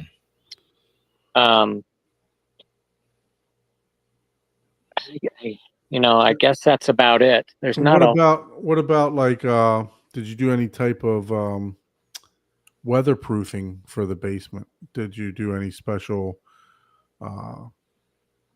like water sealant or anything like that on the walls? No, I didn't. We don't have any. We've been here since 2008, and I haven't seen any leaks come through. The one thing that we have had, we've had water. We have what we call a water room. It's the one thing that's caused problems down here before, because we had one of our home filters crack and water sprayed out, went all over the floor, and had come out this way. And I had a stack of 2x4s here before we started framing, and they were sitting in water till we could move them. So that is something that when I put in the conduit, I did cut another hole and put a drain in here so that wouldn't happen again, hopefully. Right. But as far as water from outside, we really haven't had any problems with water coming in. So I kind of thought about putting some sort of latex or something, silicone that is a roll-on like you would put on an RV roof. Mm-hmm. Yeah. But once it comes through the wall, you're just holding it in the wall. So in my opinion, it's almost better, like a toilet. They say never caulk the bottom of your toilet, because if you have a leak, you want the water to come out. So if you caulk it, it just sits there and rots the wood, and you're just holding it in. You can do like the front for aesthetics, but you definitely don't want to do the whole thing. Yep, absolutely. You want to. But that's amazing. No, like I said, we're gonna have you on, like, once a month, or once every other month, or however. I don't know if you're Don. You're welcome to come on and give us an update whenever you want. So it's this is, people really love this. Like, I know I do. I enjoy the process of, especially Right. the building process, the thought, the because everybody's like, oh, do this, do this, do this. It's like, well, yeah, but I have this here, I have this here. I don't really like the looks of that. It's like. So we have a Building it question for about me, we right? have a question about the AC system, the cooling system. What are you going to do for the room? So my, I don't know if you can see my ceiling here, but my Yeah. joists are wide open. I don't have the I-beams like a lot of the newer homes. I have joists that basically run 30 feet from the south to the north side, and the AC duct is right here. So I'm going to basically this thing I was talking about here. Let me go around to my furnace room. But if you can see that up there, I'm going to just tap into that duct and run a 6-inch pipe into the drywall, which will, once drywall is on this side, that will duct down this wall, and then I'll have a vent lower. And I know heat rises and cold air sinks, but this basement stays pretty chilly, so we wanted to do the vents lower to try to keep it warmer. We thought insulation would kind of level things out like upstairs, but the insulation's actually made it pretty chilly down here. Yeah, it's so trapping that air in. Yeah, so we have that duct, and then we also did the exact same thing over here. That duct, I ran it through the 2x4, and it goes over and connects into the same main duct just farther down the line. But you can really feel the heat come out of there, and because it's such a big room, and I'm only going to have 2 vents in it, when I tapped into the ducting, I did put a small, basically when I cut the hole, I only did 3 sides, and then I tilted it up a little bit, that piece of metal, so that when air is rushing down the vent, it actually hits that fin and kind of gets forced into the added 6-inch ducting. So it works pretty well as far as I can tell with that, because when I'm standing in this corner and the heater comes on, it's like, oh, wow, that feels good. I can feel that. So once it goes down the wall and comes out a lower vent and is forced out into the room, I'm hoping that that'll suffice. But if not, that's what cuddly blankets are for.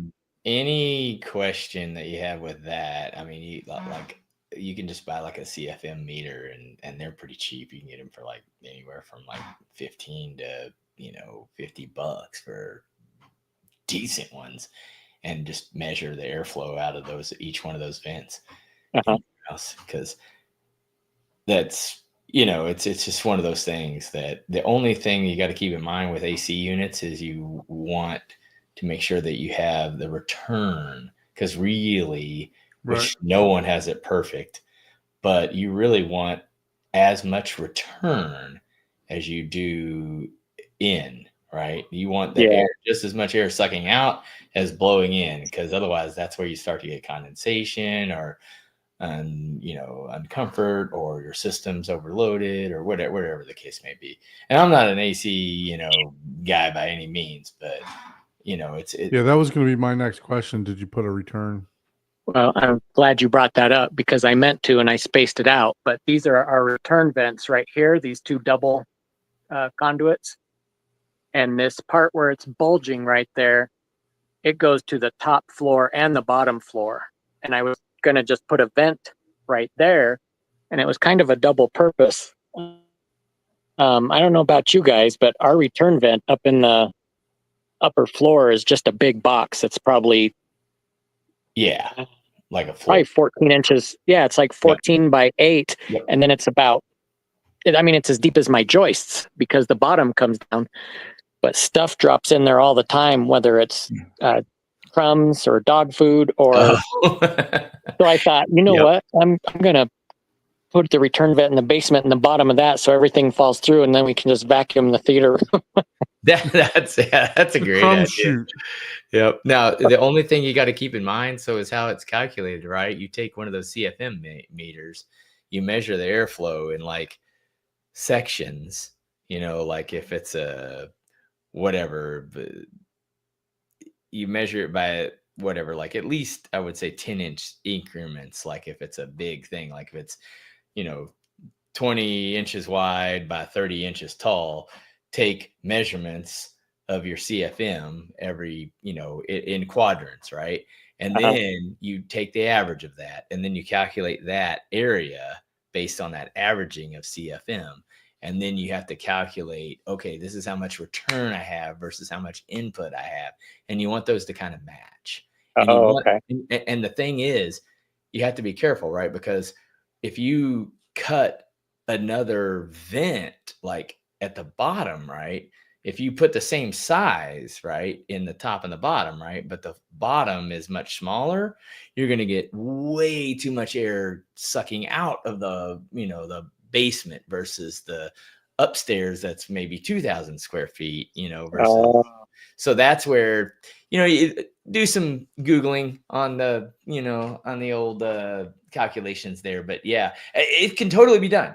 It all the time. People, a trained person will come in and do that, right? But they'll, either based on experience, they'll be able to tell they'll just look at all your vents and know, okay, yeah, you got this. Mentally, they already know because they've done the calculations 1,000 times. So that you need a 4x2 vent, a little skinny one in this room. Yeah, that's what you need, and they'll know. They'll just know, Bo. Well, but if you're doing it, just keep all that in mind. My youngest son works for an HVAC company, so I'll bring him in so I don't have to worry about it. Because it's a lot. It's not as simple. Well, then that's perfect. Yeah, you got the end. Because a lot of people are just, I just got a hold of it. It depends. Sometimes you can get away with it, but no, there's a whole. People get paid a lot of money to do that. There's a reason for it. The smart. Yeah, but they are very smart in what they do. It's another engineering thing, right? It's all math and science. So that's the goal, is to try to get it done I hate to say it, but as cheap as I can. I just want to enjoy the theater room.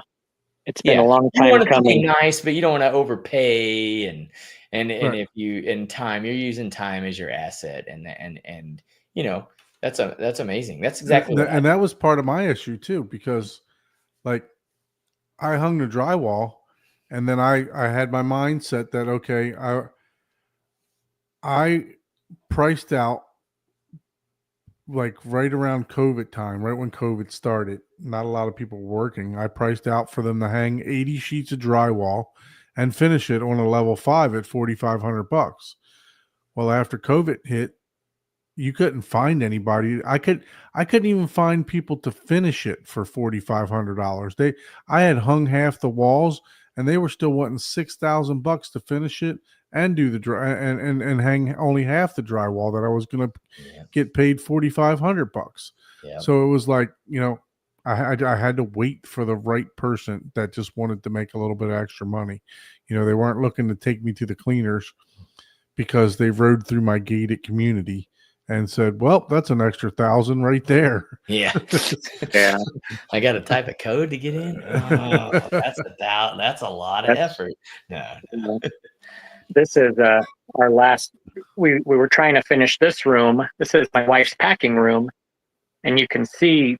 I mean, drywalling's easy. You watch them on YouTube, and they get it right between the grooves of the drywall, and it looks perfect. And I'm trying to do that, and it's like, nope, I can still see the crack. Oh, and then you get all this stuff out to the sides, and I don't know how they do it.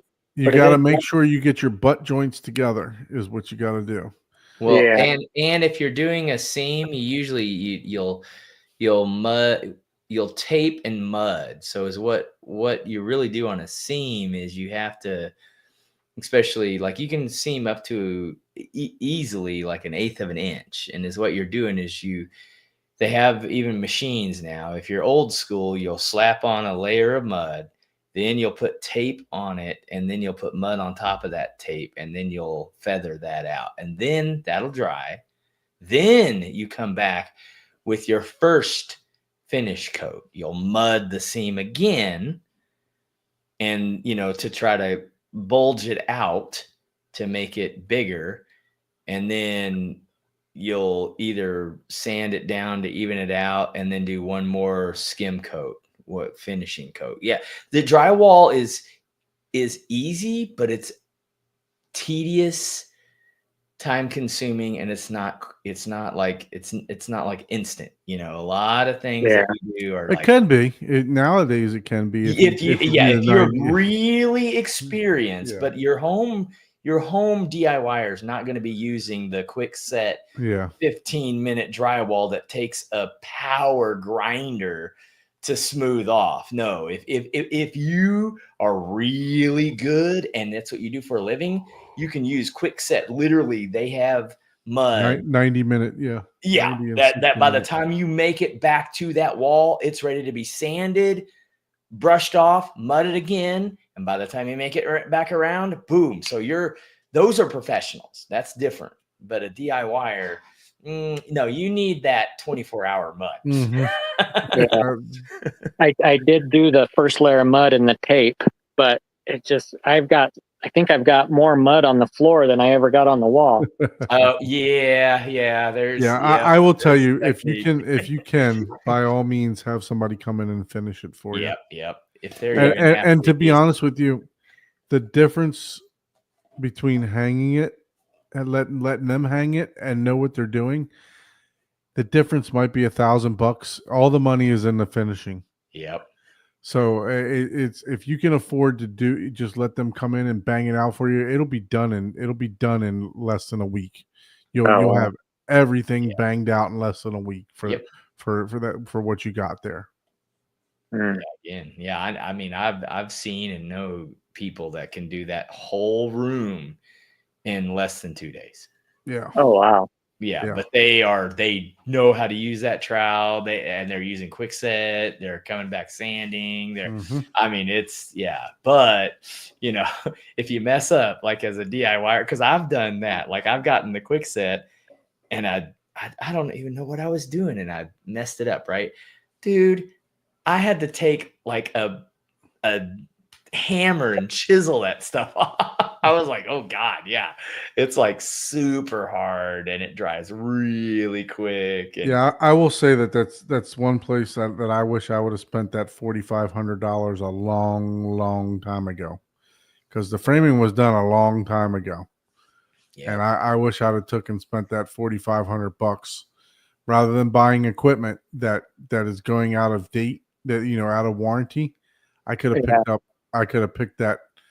The room could have been usable at least. You know what I mean? It might not have been, the theater might not have been, the equipment might not have been fully in there, but the room would have been usable. So, look, I don't know your skill set, but I would personally sub that whole portion out, and you talk about wanting to be done by, you'll be done by the end of April, not the end of May. If you have all the material and stuff like that already. So yeah, that would be really cool. But yeah, if you're dropping too much mud on the floor, you usually have it a little too thin. I don't change. I buy the bucket of it. You know how you can get it in a box or in a bucket? Oh, it's already mud. Yeah. It's already, Yeah, make sure you mix that pretty good too. Yeah, the green cap one right there. Yep. That's it. You got to definitely mix that. Even that you want to mix. Yeah, you got to have a high pressure drill. You got to have an auger bit and even that stuff. Yep, because the water and the stuff separates on that stuff. And settles, but man, this thing looks phenomenal. It looks, dude. I can see it. I can see that, man. You're gonna have an amazing setup. You're gonna have like a million speakers. Obviously big subs, and I want to take you guys upstairs and show you the popcorn maker. Oh yeah. Take a look at the industrial size popcorn maker. We're gonna supply all of BJ's customers with this popcorn maker. Oh God, I know, right? Like, oh my God, 30 amp, bro. Like, That just means it's popping that kernels quick. Oh wow, there we go. But that's what you want, though. You want the popcorn to heat up quickly and get out there, get in, because the more steam, the worse your popcorn is. Yeah, and this one you can see those holes in the bottom. That's a heater. It actually keeps the popcorn warm after you filled it up or whatever. That's awesome. Yeah, I was gonna buy a popcorn maker like something more commercial like this, but my mother-in-law for Christmas she got me one. I mean, I'm very satisfied with it. Yeah, I like the ones that we got, the little cart ones. Yep. I'm okay with that. Yeah, I look like at that. that It's one even too, it's even though. got the That one's cool. signage in it for pop. It says popcorn too. Yeah. You know the what's that? What do they call that? Neon. Yeah. The neon sign, and then it opens up from the back. So people coming down will see the popcorn. And then the plug, you can see there's the 50 amp plug, but it runs off 30 amp. That other little black box next to it, I don't know how it works, but somehow this connects to other machines that can do like butter and something else. I can't remember now when I was reading about it. But Wow. That would be awesome. Melts gets the butter hot. Yeah. Oh man, that would be amazing. Yeah. Now I'm gonna have to see. Yeah, the butter. So the question is, do you have your popcorn recipe ready yet? I don't. I have been when I posted pictures of the popcorn maker about 6 months ago. People were telling me to make sure I get Flavocol or something like that. Mm-hmm. That is legit. I have that. I do also have the oil, but to be honest, even I'm like, and I mean, I've done like some big scoops of the coconut oil like that everybody recommends, and I'm like, it's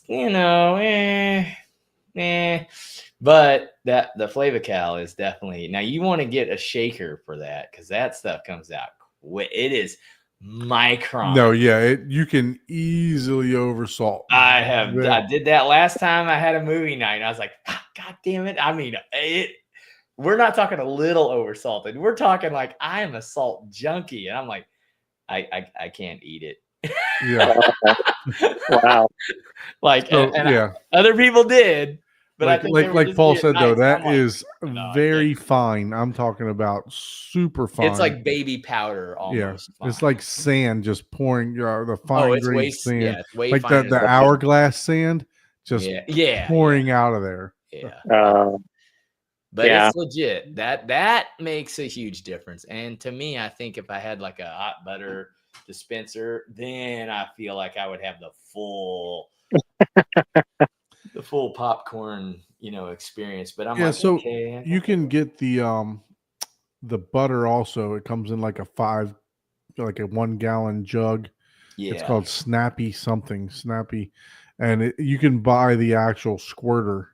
Yeah, that's what I want. So you can buy the actual squirter for that too. So Andy says, keep in mind, do not want the popcorn machine inside of the home cinema. The oil can travel and will stick to the screen. Yeah, so that's a good tip. That's a good tip. That is true. That oil does. Yeah, it does definitely. Yep. It is a vapor. Good thinking. Yeah, and it is outside. It is going to be. So, does that mean I need to keep the doors closed when we're making popcorn? Probably so. Yeah. Oh, okay. I didn't know that. So good to know. Yep. So it is outside of the room. I'll just have to close the doors when it's popping. When you're looking at popcorn, they have like pre-made packets that come with the cocoa oil. Yeah. It comes with the salt and it comes with the popcorn. Great Northern makes a nice package. So I have a post saved from our Facebook groups like Home Theater. Yeah, I have to Facebook get pre-made stuff and try that. Yeah, so if you want that post, I'll send you the link to that. So I got it saved because there's a lot of opinions on popcorn. Well, man, my Okay. lights have changed twice already, so it's on the final tier. I'm like, man, my lights are going crazy right now. Oh, you got a program to go red, huh? Yeah, they're multicolor, and then they're gonna turn off here in a minute. It's gonna be like, So you're hey, going to be in the dark. yeah, exactly. It's like I What don't if- want to keep people awake, so I'm turning the lights down. It's bedtime. Well, Bedtime Cody, story. if you'd like to join us back on the on your computer that you had there, Yeah, for sure. and then I'll do that. we'll go ahead and get this show wrapped back up. Yep, man, that is a lot of work. That Yes, is I a lot of project. I don't envy what he is doing right now because, I mean, it is a ton of work that he's got going Oh, on yeah. there. Yeah, and And good, and it looks amazing. It's good job, good framing, good forethought, and all of it looks really good. So Yeah, so we definitely you're appreciate muted you joining us this evening. there you are. You're unmuted now. Yeah, so we definitely, Cody, we definitely appreciate you joining us this week. I mean this evening. So if you guys haven't subscribed to Cody's channel yet, make sure you go over to Everything Home Theater and give him some subscriptions. You're up to 673, Cody. That's the best we could do for you this evening. Hey, I appreciate it. So hopefully people will watch and continue to subscribe. If you have not subscribed to Ike or my channel, which is Horizon Home Theater, and Ike is Easy HT Tech, please make sure you do all that great YouTube stuff, like, share, subscribe, all that good stuff. And last but not least, but if you would like to join us on the show, please send us an email to hometheaterhublive@gmail.com. We'd love to have you come on the show, show your theater, whether it's in a build process, whether it's completed, whether you have some upgrades that you're looking to do. You're definitely welcome to join, and we can talk home theater and talk shop with you. So thank you everyone for joining this evening. We'll see you in the next show. Yeah, Thank you, guys. Use Later. hold on, Cody, Cheers. for a few Stay minutes. on, Cody, for the green room. Okay. I appreciate you having me on. Absolutely. Thank you. Yep. Cheers.